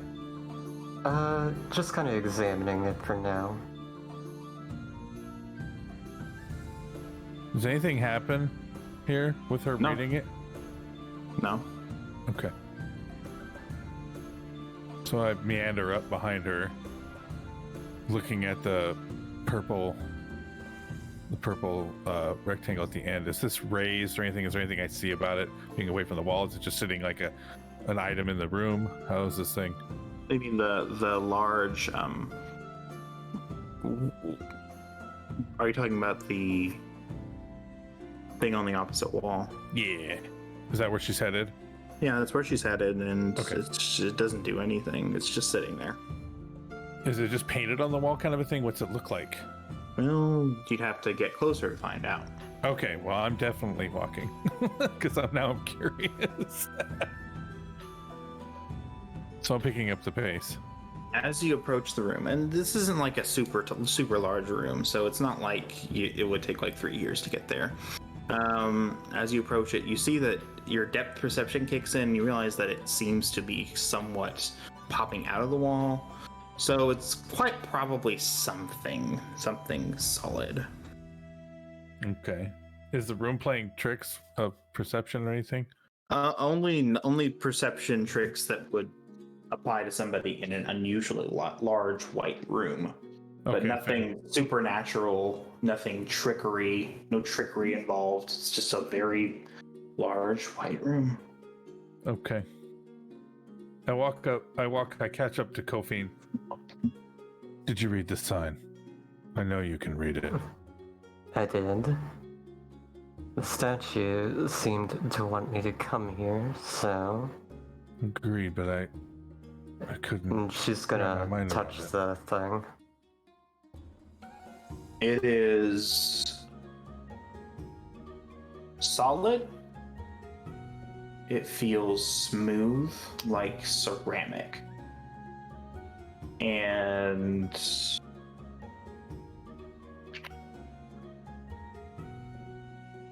where do you touch on it? Like I said, it pops out. Like there's a ridge to it. Just kind of like in the center of it. Nothing Like happens. bring her hands flat against it.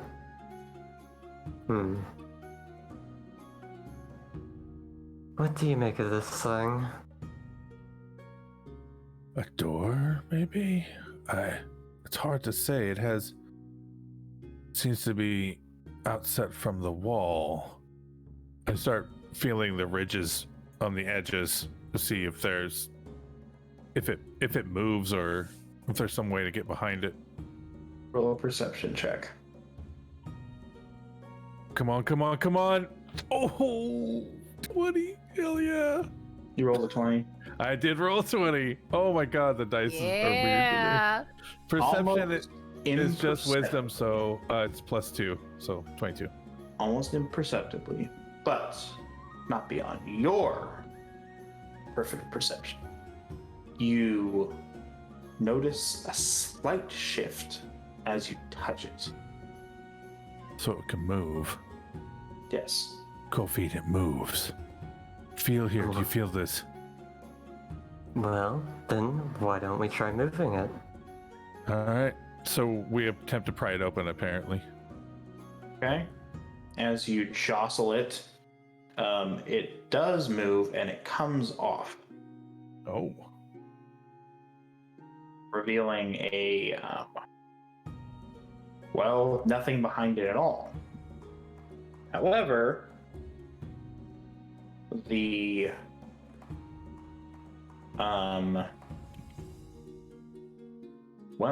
I'll message you two.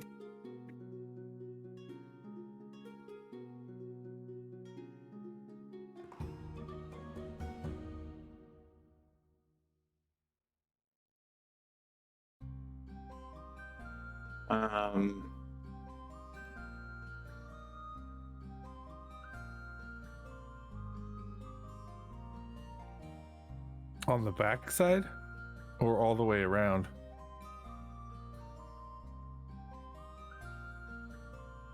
On the reverse. Amazing. Well, I imagine everybody can see that, so we won't be able to keep that to ourselves. No, And- definitely not. I should mention, as you look at this thing, at the as you're looking at it, in the opposite reflection. So on the other opposite,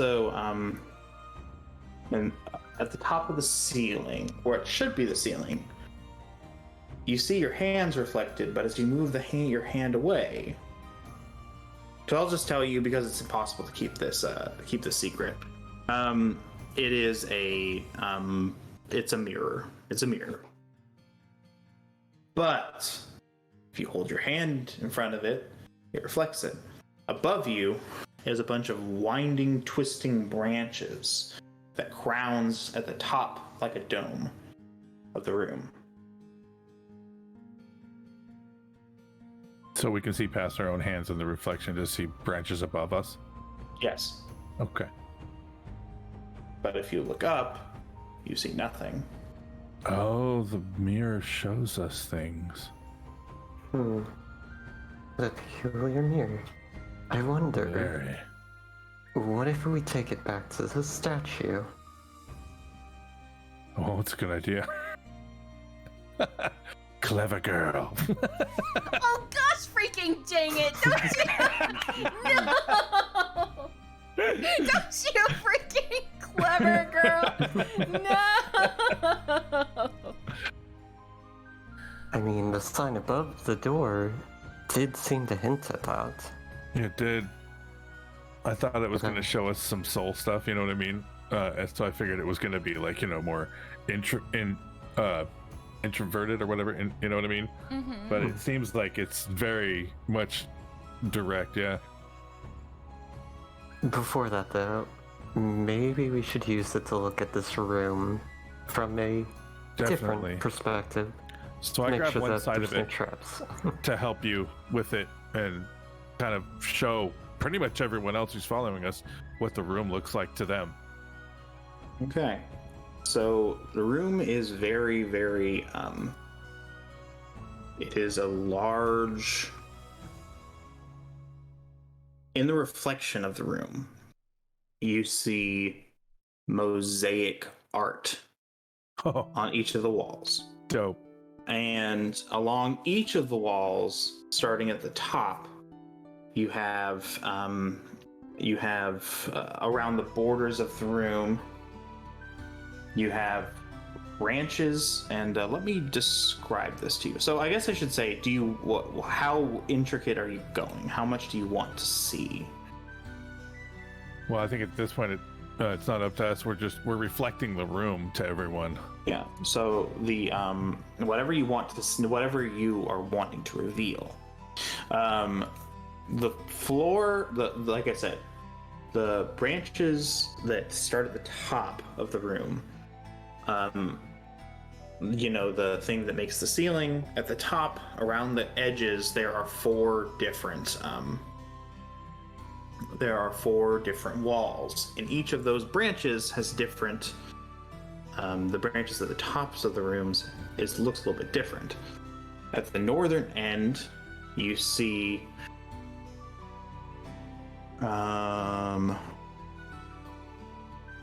Okay, there you go. On the northern end of the wall, you see vines and branches that are in full bloom. On the eastern end, you see vines and branches that have become lush and full of leaves and fruit.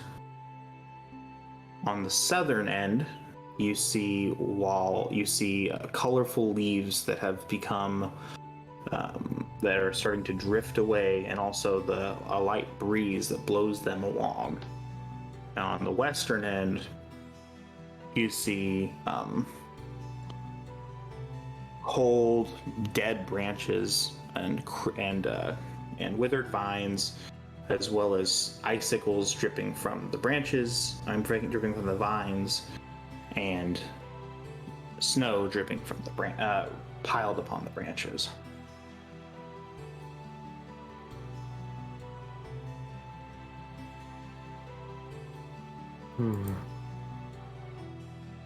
Can we see this too?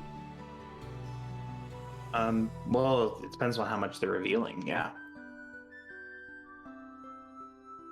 I figure choose? probably like where the thing was and just like moving it around where we were standing, so depending on how close they were to us.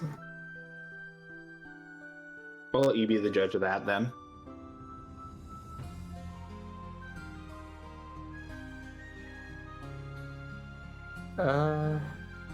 I'd say they'd Either of you. They'd probably mainly only see the part that's facing them, like us facing the mirror towards them. Why are you carrying that mirror? What are you doing? It's important, let's put it that way. Well, it's just a normal mirror. I don't...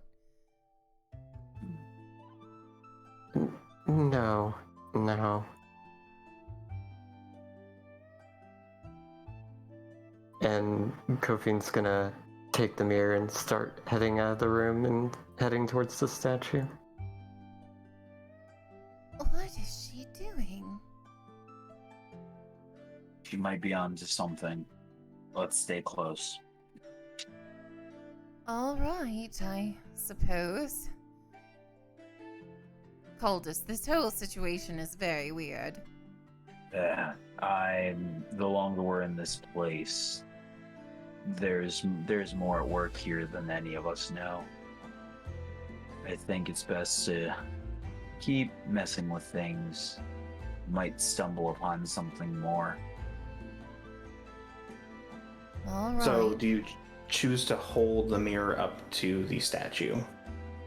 She's going to hold it up to the statue, specifically trying to angle it so that the heliodors are in view. The heliodors, let me see. Something that you notice is that the light from the heliodors seems to reflect toward the back of the room upon looking at the mirror, whereas before it had not. Towards the back of the room where the mirror was.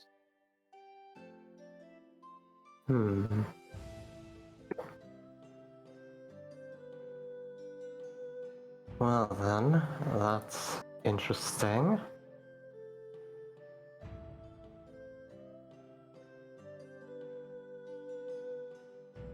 Can any of us see this, or did you just drop it in front of her? I don't know. Did you follow her? I followed her, but I don't know how you angled it. Did you just drop it in front of it and look at She it? would have to be holding it. Yeah. So I would say, and if you were looking, yes. If not, no. Okay. What are you looking at, Kofi? What is this you... Look at the mirror and remember what the placard said. So, okay. Oh. And she's gonna read out what the placard said for everyone that's within earshot, which is probably everybody. And it read, "The stone calls out, let not its cries be in vain. Let its truth be known in the sun and its reflection. Though many are the paths ahead, the one is seen through another's eyes."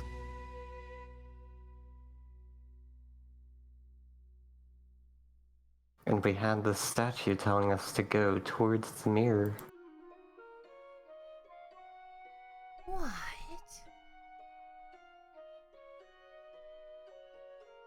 So where are those heads pointing? The beams are pointing towards the mirror. So we have the path is the mirror? Towards where the mirror was, I should say. Oh. Wait a minute. Kofi. We should point the mirror at the wall where we pulled the mirror from. Could there be a door there? At this rate, who knows? This is a very peculiar object. Very strange situation, yeah. But it's worth trying. Is it though? Kofi's just gonna reservations in your ignore voice. Colette and just start heading back to the room to face the mirror at the wall where it came from. Colette's gonna follow just because she's very curious and invested, even though she feels like we should leave. Yeah. We should go, but we're too deep now. And leave. The door in the first room with the golem was locked behind us. Mm-hmm. We're stuck here. We're trying to find our way out at this point. So what happens, we meet, yes, Ash, exactly. What happens when we, point the mirror at the thingy. So, as you're looking around the room, you see a variety of different mosaics, as well as mosaics depicting a variety of different things. If you look closely, they are very small squares, square tiles that are all formed into a single thing. And I don't know how much you want to look into those. I'll let you be the judge of all that. I'll let you decide. But we want to investigate everything. We're very invested, sir. Yes. Yeah, I think we're all trying to figure out what's going on at this point. Okay. So at the very far end, you see let me describe it for you. At the center of the frame, there is a tall woman flanked by two young girls, about somewhere between 5 and 10. The woman wears a mask of black and white. Her hair is gray, not gray like an old woman, gray like almost silver. She wears a long flowing dress containing black and white elements. Black stripe running from her neck running to the bottom of the torso section. The dress is both black and white frills, and her sleeves are all white with black on the inside. The girl to okay, hold on. Okay, she also holds her hands at her sides like scales. In her right hand, she holds a white circle which warps the air around it. In her left, a black star shining pure black radiance. Beneath the white sphere is a small child depicted as a white figure, pure, almost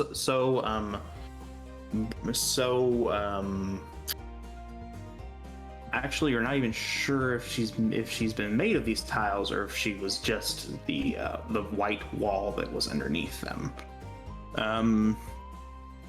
Underneath the black star is a shadowy creature, but still a little girl. On closer inspection, however, if you would look closely, you could see that she contains red, blue, yellow, green, and many other colors as well. Not one color, but every color. But it appears from a distance as black. That's really flippin' cool. So that's the, or I should say that's the first mosaic. The eastern wall, underneath the summer branches, the woman sits on the far right, sits in the middle, and has a large loom-like contraption, and she's weaving together a tapestry from black and white threads. The girls are a bit older in this picture. They have, and instead of being simply silhouettes, they are fully formed. The girl dressed in black appears to be dancing as she weaves the many colors of the living world around her into a single black thread. The girl dressed in all white draws upon the heat of the fire and threads made of pure metal to forge a single white thread. The countenance of both of these girls is different. Before you could only see them in profile, but they seemed relatively unexpressive. The girl in white is cold and determined as she forges her new thread. The girl in black smiles softly as she dances. The southern mosaic depicts the woman departing down a flight of stairs. The woman holds, or I should say, the woman in black, they are now both older, holds a bottle, and which weaves itself into food, water, and books, musical notes, all kinds of things for a group of small children that are gathered at her feet. Though some of the children seem to be entertained, a few abandon the woman. They abandon her for the woman behind her, the woman dressed in all white. Behind her trail 5 snakes. One black, one white, one green, one blue, one red. And she holds in her hand a pure white knife, which is raised into the air. This is below the fall, quote unquote, wall. Now in the west, it depicts the woman dressed in black laying in an open casket, with the bottle that she held in her hands being clasped between them.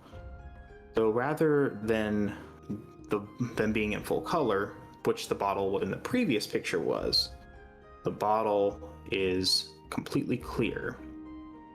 She is mourned by many of the children who once sat at her feet. But on the right side of the mosaic, a large hand points towards a door containing stairs. The woman in white, the 5 servants, and a few of the children who followed that woman are being hastened down those stairs as well.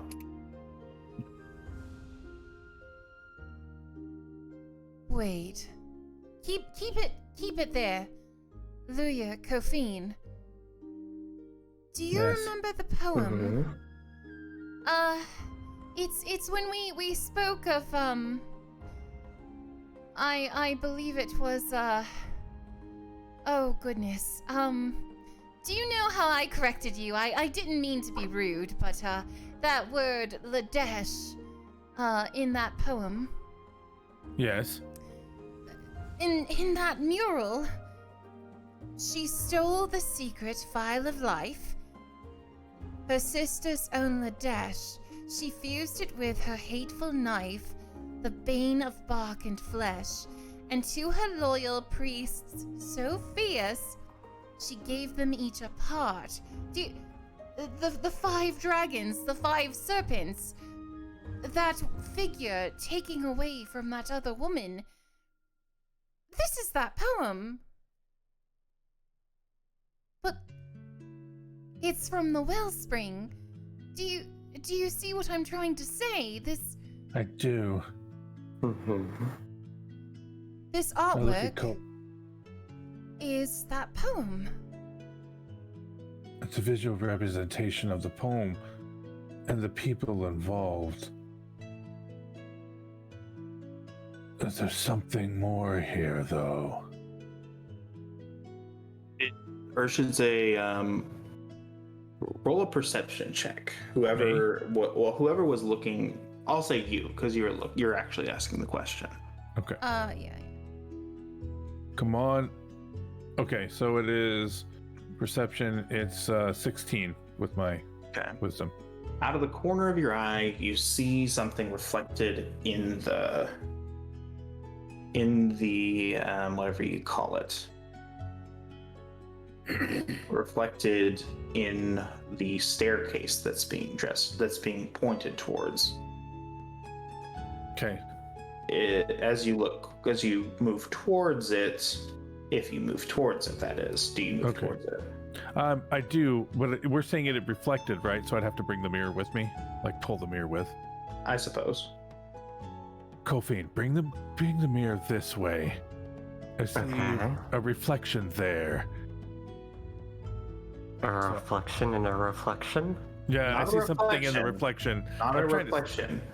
As you approach it, you notice that it seems as though it's a depression. Do you think we can go in there? I feel there's something more here. Yes, that this is a path somewhere. Mew's gonna touch it. Mew, wait! Before we can stop Mew.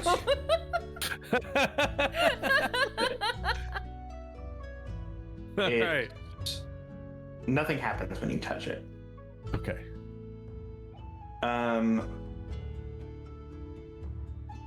Who all is over here looking at this? Oh, Colette's fully invested. Like, Colette. Who else? Well, I'm Taking holding the mirror, a so I'm roll. definitely there. did you say 90? I'm holding the mirror, so I'm definitely there. Yeah. So the three of us plus Mew.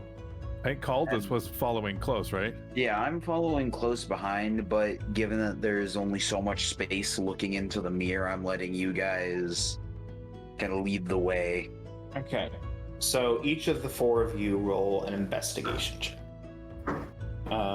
Call this, since you're not looking in the mirror, you can't see anything. Yeah. So the four of you, however, roll investigation. Oh, I'm rolling. Oh, why are you giggling? Investigation. Why are you giggling? I got a dirty 23. 23. I got 23. I rolled It's a nat 20, naughty but 23. adding the thing got 23. Oh, wow, look at all you rolling well with me and my 14. I think we all rolled 23, which is kind of hate funny. all of you. The three of you notice, kind of look at the wall, and then you look over at the bag of holding. You look at the wall. You look at the bag of holding. Why are you Oh, all I looking see. at that bag? What is going on? We need the tablet. The tablet. Why would you need the tablet? The tablet goes into depression. Look, it's the same size. What the? Mew's gonna open the bag and then look at Luya like, Yeah. she's gonna say, All right, go for it, Loot. It's better than Lukey. And like reach in to grab the tablet. So setting the tablet against the depression does this fit? Are we right? You gingerly pull the tablet out of the bag. It weighs more than you remember, but that's probably because you're lifting it by yourself. Fair. As you fit it against the depression in the wall where the door and the stairs were, you see it click into place. Nice. What? And it becomes part of the wall.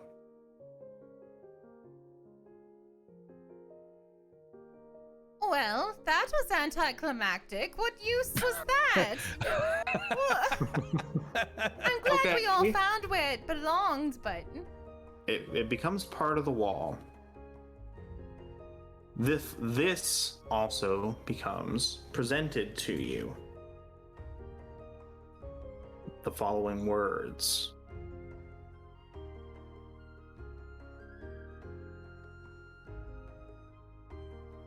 Like a can I read it, or is it in the? The next stanza below the word Charnock appears, and anyone who can read can. But it says the following. The next is white as fallen snow, with mane in shades of gray. Wild, icy, hateful foe. Alone she hunts her prey. The queen of blizzards weaves a tale so hateful on the mount. The lonely fire freezing gale, white dragon head, low sound. what's low sound? It's capitalized. Yeah. Does anyone recognize this word? You see this, yes? Would I? No. Oh. You know that but since you speak Draconic, you know that it seems Draconic in nature. I've never heard of this dragonless sound, but it does appear to be in Draconic. I As you- fear what's on the other side of this door. As you ponder the meaning of whatever this is, you hear a crack on the far eastern side. Beneath the feet of the woman weaving her magic spell of sorts. A door slides open into the wall. Now, this is something we see like reflected, like we can see the person with the mirror, but it's a wall for us, so that's being opened. And The wall, right? as you do this, the floor below you begins, or should say turns black. Oh. And the illusion drops altogether. Oh. You know, I wasn't very keen on going through that door, but now that this darkness has come for us, I think we should head towards it. It's dark, but it's almost radiant. It's glowing. It's not evil, and you don't sense malice coming from it. Does it start to look like the forest and the stories or anything like that? Or is it just the light? The room is pointing us toward the door. That remains to be seen. Okay. Well, I, for one, am ready to head for the door. Oh, I am so ready. First, though, maybe we should put this mirror in the bag, just in case. Will the mirror fit in the bag? Yeah, pretty much anything will. The mirror's not particularly Anything heavy will either. fit in there. We fit a lot of weird things in there before. I don't quite remember what all we have, actually. Mew's gonna look at Colette and be like, "What have you been putting in the bag?" It's not the first time I've heard those words. You. Yeah. For smut. No, leave Colette alone. It's hard being pious. Leave her be. Anyway, let's put the mirror in and head on through, I suppose. I hope you open the bag for Kophine. Hold it open. Is Mew gonna help Kophine with the mirror? Mew's helping hold the bag open. Okay. So she's Press just on. You press onward, brave children, into the winding staircase to your right. You ascend higher. You have no concept of how high you've gone by the time you reach the top.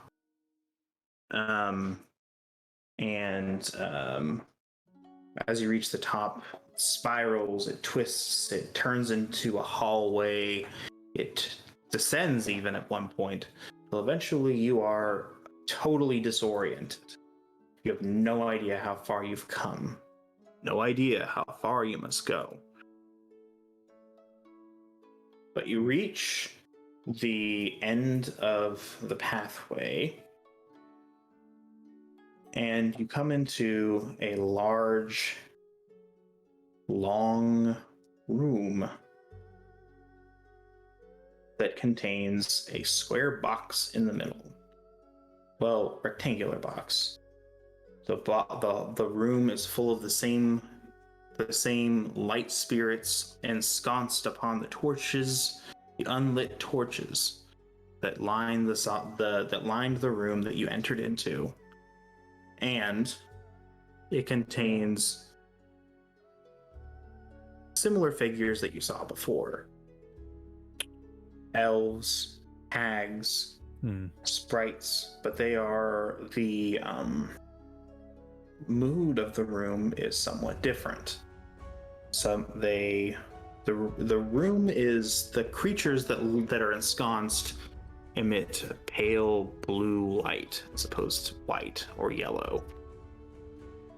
The countenances of the statues that line the room are somber. Some appear to be crying. And there's some that actually have water dripping from their eyes. Oh, wow. Could this be the ashes of the dead? It This certainly box. appears to be a place of mourning.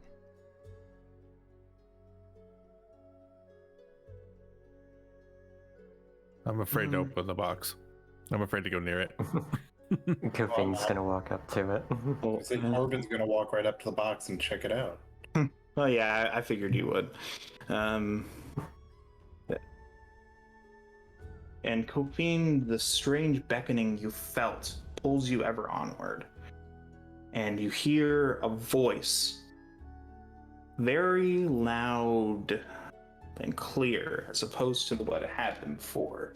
In fact, it is so loud and clear that even you, Luya, can hear it somewhat. Nice. What's it saying? Can I understand? Faintly. Faintly. Okay. And it is speaking in the language of machine. But you hear it. When you hang upon the words that are spoken, it says,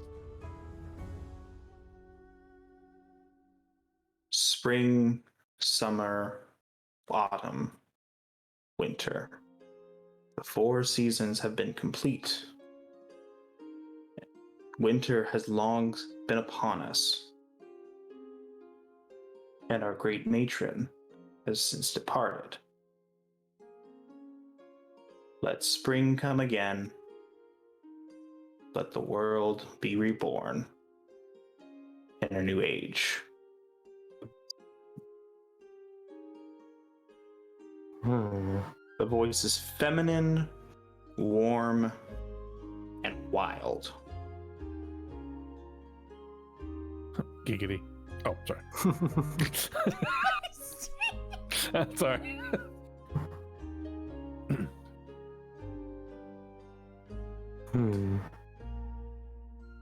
She's going to inspect the box and see if there's anything similar to how the mirror was with it. I will say on either side of the box are 2 large statues. One is a statue dressed in all black. One a statue in all white. And you hear them say, "We are the keepers of the tomb of the forgotten. Who are you, mortal, to walk on such hallowed grounds as these?" She's going to speak out loud, even though nobody else could probably hear that, and just go, "My name is Kofin, and I've been feeling a pull to this area."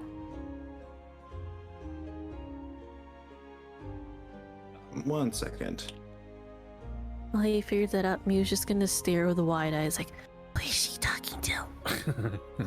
I honestly am just not asking any questions anymore, Mew. I'm just here. Mew looks around. Hello, voices from beyond. She's like looking around, like slowly.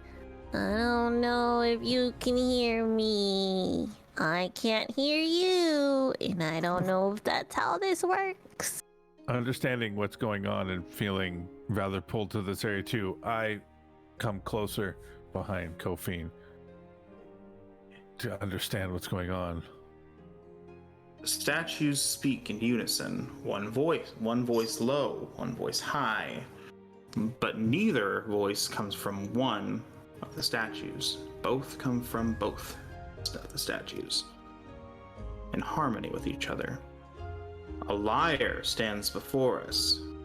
Who would dare approach the tomb of the forgotten with falsehoods upon thy lips? Uh-oh.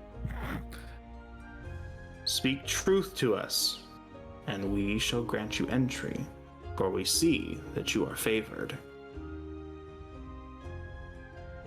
Who are they talking to? Are they talking to me? Who are they talking to? I think they're you're talking to to the Kofin. 2. I was like, wouldn't it be the 2 of them though? Because like, Kofin's the only one who answered, but Yeah. you don't know that. okay, but I'm assuming. Kofin talked, Yeah, we You can't don't? hear any. but you Yeah. don't know what they're saying. Okay. Okay, does Luya know what they're saying?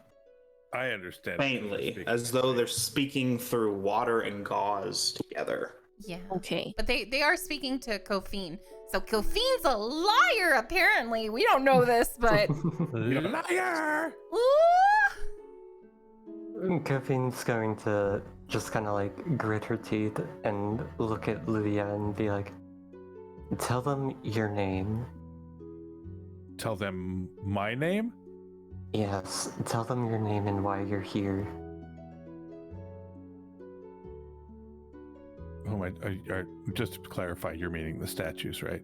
Yes. Yes, the statues. I'm just making sure. Just clarify. I look at the statues and proclaim that I have been pulled here too as well. My name is Lulia Susyopas, and I have been pulled here, and I can feel the pull and kind of hear you. Please explain why I am here. Truth spoken from the mouth of you, wise Luia. Know you, mortal, why you come to these lands? And it's a question. Oh, so I have to explain why I'm here? Okay. Basically. Okay, here it goes. I've come with word of my daughter, who I've lost many years ago. I hear that she is alive and walks this realm. Come to find her, and I feel the pull here. I'm confused and lost, and seeking help.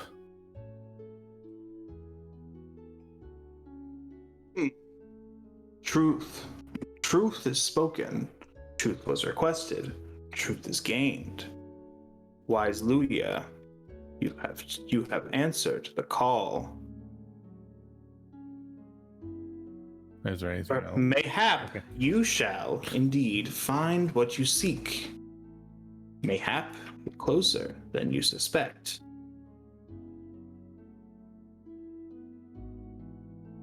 Looking around, mildly confused at everyone in the room. Obviously the only one that makes sense. If I were to think of it that way, it's still confused. How far am I pulling this perception-wise? You're just... Hold on, my cat's being stupid. 1 second. Imagine like the deity from beyond the beyond. Hold on, my cat's being stupid right now. I'm sorry, give me a moment. Please hold. The deity will be returning to you in a moment. I heard it in the hallway, and I was like, is he gonna do anything? It was driving me nuts. Okay. It says... Ori, stop being an idiot. What's going on with this guy? Nevertheless, you've come seeking knowledge of your destiny. We know not the future. Our past is all that we have written. Know that should you proceed, the way forward shall become as immutable as the stone of this tomb.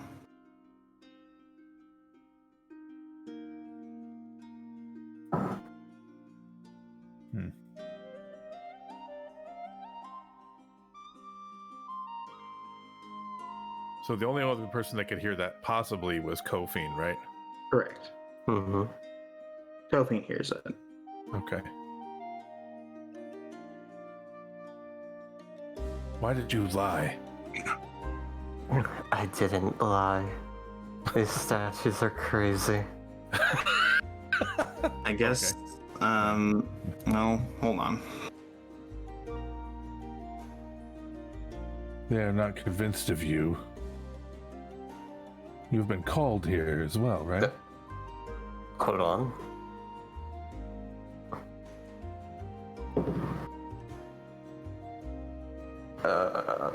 Fuck, that's math in my head that I'm not doing right now. Math? We gotta do math? Oh.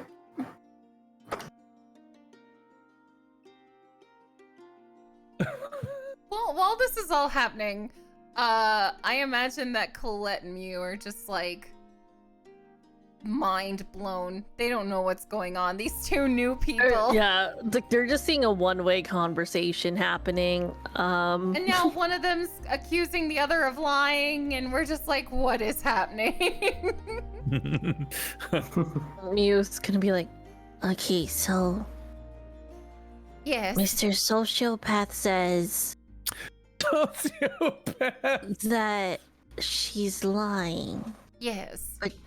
But she's saying the statues are crazy. and Mew's gonna slowly turn to the statues. It means they're talking to the statues. Oh my god, you're right. They're talking to the statues. Just out of curiosity, do you ever talk to like a statue of like Lucius? Well, I pray to Lucius, and I've seen him once before, but no, I don't quite talk to a statue of him. How come you get his name right, Mew?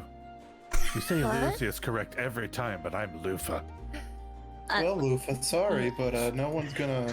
You're not gonna smite anybody. I mean, oh, that's fair. That's fair. And it's not like as if I've met enough. the god. And don't worry about it, Luscious. It's gonna be okay. I'm pretty sure I could beat you'll find Leroy in a you. fight, but I don't think I could take Lucius on. Yeah. See, Cor- At this Colette would at this usually. point, it might be a term of endearment, really. Yeah. Colette would usually correct Mew on the name, but because he's being rude about Lucius, he's Lufa now. Either That way, one might not be a term of endearment. either way, you hear or I should say, you two hear the statue speak. How do you answer? You of two, or I should say, you two. How do we answer? Did it ask a question? Do you, or I should say, it's asking, do you choose to accept the path that is now set before you? I do. I accept the path. I also accept this path. Well, the twofold pair, one of truth and one of lies, accept the contract that has been set before them. Very well. Accept your prize. Ooh, prize. Sorry. Just then, the stone box, the top of it dematerializes, and the inside of it, should you choose to examine it, lies before you.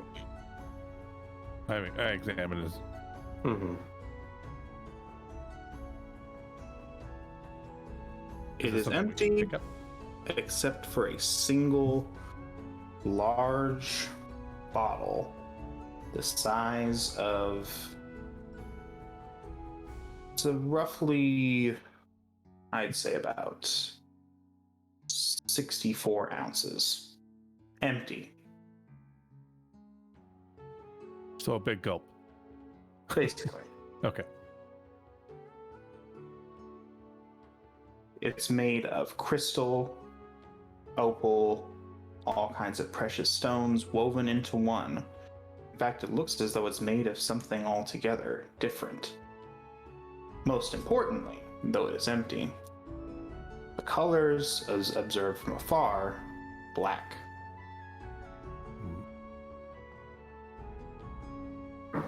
And, Sorry. no, go ahead. Do we see the same thing? Yes. Okay. And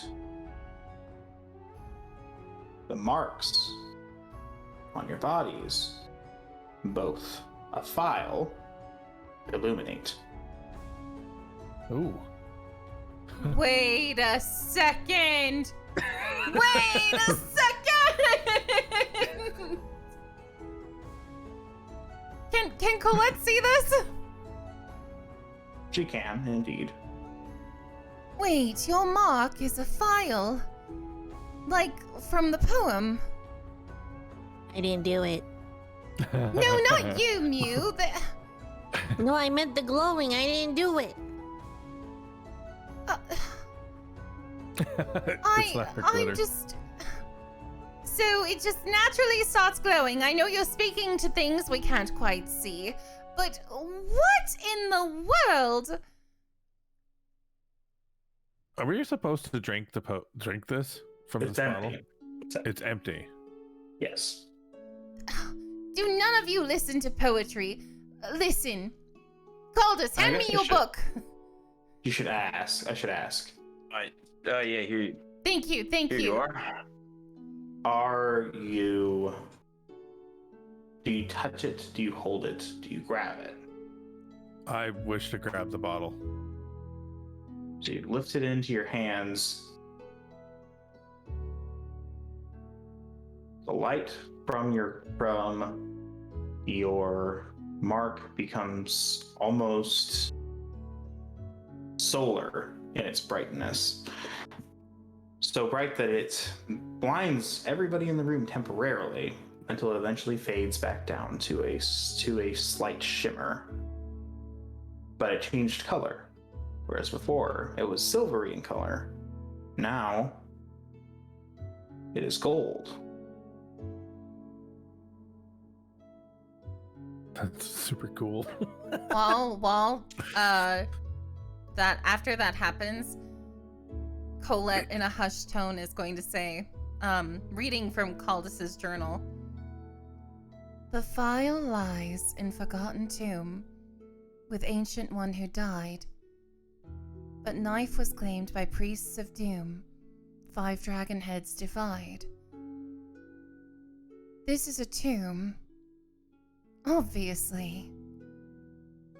And that right there on your skin and in your hands is a file. You apparently know a lot more than I do. I had no clarity or understanding of these events until now. I knew not why I was coming here. You didn't know why you were Afterwards. coming here, but it seems both of you were pulled here. We do not Indeed. We do not know the workings of gods, but they do work in our lives. Just that. I should mention this. To the right, guarded by 2 statues similar to the statues that guard the tomb, there is an exit. But statues raise their staffs to the air and slam them on the ground. And everybody in the tomb make a dex save. Oh, Jesus, save. Oh, boy. Dexterity. Hey, 17! That's 8. Oh! Let me add my modifiers. So it's proficiency bonus plus dexterity. You got a 16. If you're proficient, yep. I got a 19. Okay, am. so anyone who Okay. made a 15 22. passes. I hope I failed. Oh, Okay. The loud crack resonates through the entirety of the tomb, and the ceiling begins to collapse as tiles, large squares, begin to fall down upon you. Those who heard the crack first make a bolt for the door, trying to alert everybody behind them of the impending danger. But some of you get caught, trip over yourselves, and fall as one of the ceiling tiles crashes upon you. Anybody who made less than 15 takes... Hold on.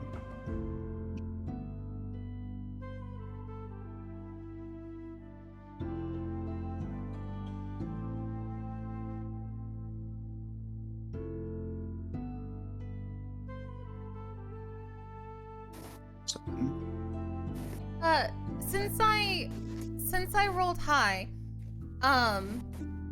is there any way I could do like a reactionary thing, like a reactionary spell, or to help?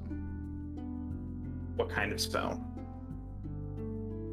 I was thinking of like a shield or aid or anything to get them across quicker, safely. Yeah, I don't think that'll work. I don't think it will work. Okay. Anybody who failed the save takes 22 damage. Oof. Oh, Jesus. Oh, which of That's- you didn't? I didn't. I did not. 22, huh? Mhm. Wow. Do any of us see this? Is this something that we can turn around? So you see that Caldus got hit, or I should say that a square tile dropped down upon his back, and he doesn't stumble, but he's obviously in quite a bit of pain. But you all must rush out. You have no time to help, as the room behind you completely collapses into the dust of the tomb. But they make it out, right? Everyone makes it out. Okay. They just Can take I- damage. I just wanted to say that I pictured Caldus like pushing Aggie out of the way and took a hit or something. Yeah, there you go. Caldus being the swell guy is what got him, and also the fact that he's a klutz got him into this. Once we're all outside the room and safe, Colette is gonna heal up Kophine and Caldus. So how do you heal them? Healing spells. Okay. The 10-minute one. The 10-minute one, Psyche. the big The one. prayer. The one that puts them back together. Listen, I often don't heal, I prevent. So it's fine, give me a moment. Honestly, you two. And she sets them against a wall and she gets to healing. I think that's 1d4 plus spellcasting ability. No, that one's not strong enough. What are you casting? Prayer of healing. Okay. And that's gonna While she's doing this, Kophine looks over at Mew and is like, should I really be trusting her with this? I was wondering who was going to say that. Mew's gonna look at Kophine and be like, well, I'm not dead yet. Stop talking, save your energy and turn over. And she's gonna start healing. Like turn to your sides, lean against the wall. Let me heal And that you're- booty. They are the most important assets. Colette's gonna heal both of them for, let me do that at a higher level. Y'all took quite a bit of damage. That is plus modifier. 20 healing. Ah, nice. So you heal most of it. How much, or I should say, what level did you cast it at? 3rd level. Make sure you remember. Make sure you note that. I will. Um, Well, if we rest, we'll be fine. So it's plus 20 to both of you. the voice that was in your heads, not the voice from the statues. Luya, Kophine. Both of you hear the voice, and it says,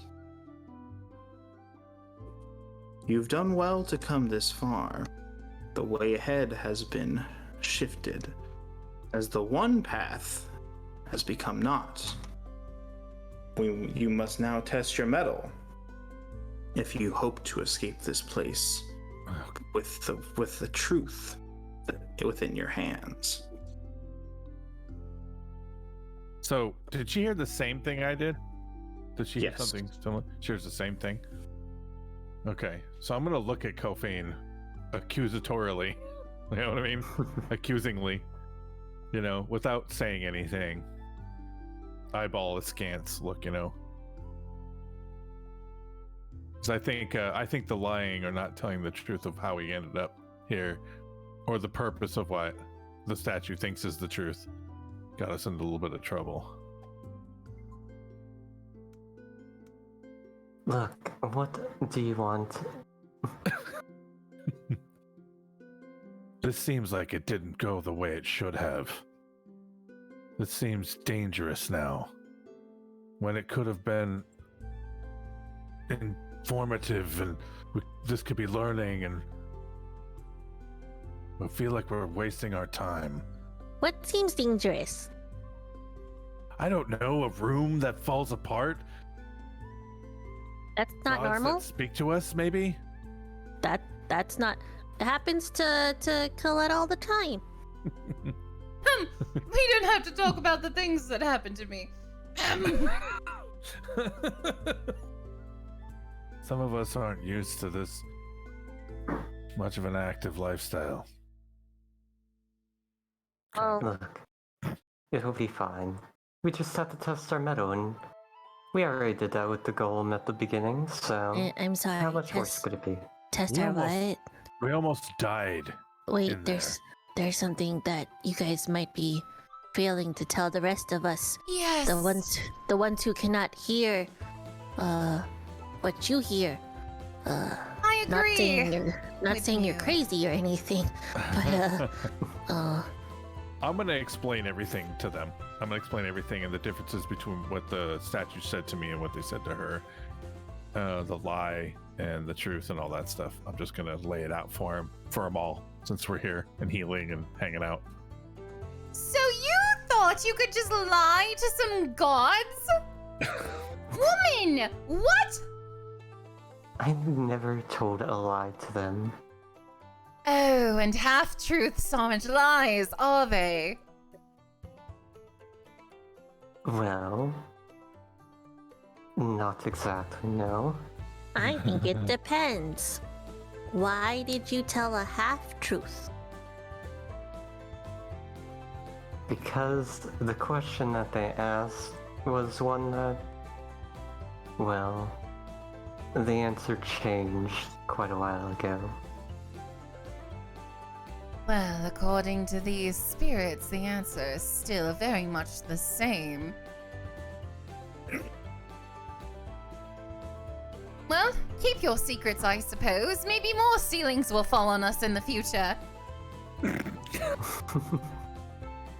love that guilt trip. That was awesome. So, like, are To we catch the just bus, the guilt trip? Okay. are we just gonna ignore the fact that we're supposed to test our metal? Mew doesn't have any metal except for like the tips of her arrows. No, not that kind of metal. Yeah, you've got your rapier too. Yes, I have my sword, but that is not the No, I point. meant Mew. 3 of us have rapiers here, lady. You're not. In So fact, Mew has Lucia- daggers. I never Oh, see you excuse use me. your weapons. Yeah, you do. He's like, get a full "Alright, perk on, like some daggers." people. Oh, weapons aside. You know, it's not Corbin's fault that he got knocked out last time and you didn't pick him up until the end. I was busy keeping you alive. I heard you didn't do a good job. I did a fantastic job, but that's not the point. What matters is there's someone amongst us who's not telling the truth, and it is immediately affecting and impacting our livelihood. Mew's gonna look at Kofi. She's gonna take her hands and just hold them and look at her straight in the eyes and go, Okay, Canteen, this is your chance. Tell us, can we trust you? Canteen! You can trust me. You promise? Yes, I have no idea what the statues are on about. You swear on potatoes. She doesn't even know what a potato is, I bet. She's been in the Fae for years. You swear It was on. only 3 months or so. We're on the precious. Mew's gonna like look around and she's gonna like see, you know, like her little mark. You swear on your mark. That we Look. can trust you. The question I was asked was, who am I and what I was doing here? I didn't lie. My name is Kofine, and hearing a voice pull me to this place is the reason I'm here. Well, what was the answer they wanted to hear? Who knows? Wait, Mew leans in. is it cause your real name's Coco? Did you lie about your name? She's just gonna sigh and look at me and be like, "Yeah, sure, that's exactly it." With the nail on the head there. Mew's like gonna squint a little bit and then just be like, I know you're only humoring me, but I'll go with it. Well, she says we can trust her, so we can trust her. Mew, you always do this. What if she ends up betraying us? And Colette just like trails off, stomping away, like yelling at the forest. Like, she always does this. I swear, every single time she immediately trusts someone. And at this point, she's like bickering to Lucius. Mew's just gonna stare at her, walk away like, Well, wait, Colette, you shouldn't go off on your own. We're supposed to test our metal. All Wait, metal can go screw itself for all I care. This is stupid. She's just like, Wait, are we even in a forest? I mean, where are we? oh yeah, where are we? You're in a Fane swamp. That's where the grounds of the Forgotten are. Yeah, she's mucking about in the marsh, stomping. Well, you're still in the grounds of the Forgotten, which is a temple or a tomb. You're mucking about in the marsh. You're still in the tomb. Well, she's So we're mucking in, like, about a in the hallway. tomb. Yeah. Okay. So you march down the stairs, and the windingness does not disorient you nearly as much because you're all in a huff, and you've had a very long day. You get to the bottom of the stairs, and you realize the door out is closed, and it will not open. So you're left with one, or I should say, so you're left trying to figure out how to advance further. Well, this is fantastic. We're stuck here. I'm gonna moodily look around, you know, not stomping, but Who did the investigation check last time you were in the room with the statue with the Heliodors on it? Named Oh. Heliodor. I think it was Mew, Colette, Kophine. No, and that was Lily. the investigation check. That was the Yeah. perception check. Oh. And that was the Okay. investigation check. What about the perception Aldous check? and Luya? Okay, Yeah, for the one with the statue with the gems. you two roll an Oh, yeah. investigation check. we roll an investigation check. Yes. Floor dice don't Duke. count. And bam! That's unfortunate. Plus 10, 26. I got a 6. You notice that gallery and the gallery overhead, and an idea dawns upon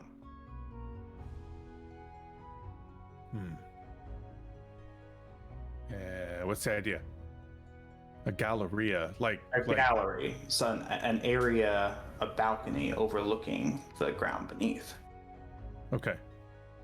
Like we should try and get up there. Yes. I'm trying to determine your idea. Perhaps. You look up and you see the statue. The statue has its hands in two different locations. One is low, close to the ground. One is high, with its hand outstretched, perhaps just high enough to reach the gallery overhead. Okay.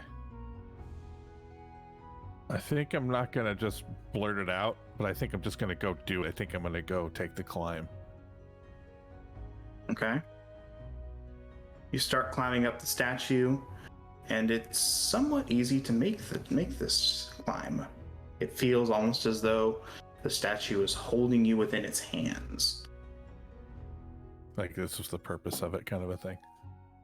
And it's not an easy jump, or it's not an easy stepping off. You will have to jump. So Okay. perform an acrobatics check. I'm so glad I picked acrobatics. All right, here we go. No whammies, no whammies. It is, come on, hurry up. It is 21. You flip through the air and grab onto the bars overhanging the balcony. Lead to the gallery. You pull yourself up and you do a forward somersault, landing on your feet with ease. That was cool. Muse clapping. She watches this, just saying. So what do I find up here? Do I find anything that I should yell down about? Staircase leading upward. My spell check is decided that every word I type is not a real word. Nice. Amazing. And like, I type this, and I'm like, the fuck? And it thinks it's either tis or thesis. I legitimately, in the context of D&D, thought you were making a spell check, and I was like, Yeah. why are you making a... Oh, I'm not gonna lie, I thought the same thing. I thought the same thing also. And I'm like, oh, he's typing. So Colette's gonna look up and see Luya at the top and be like, are we supposed to follow you?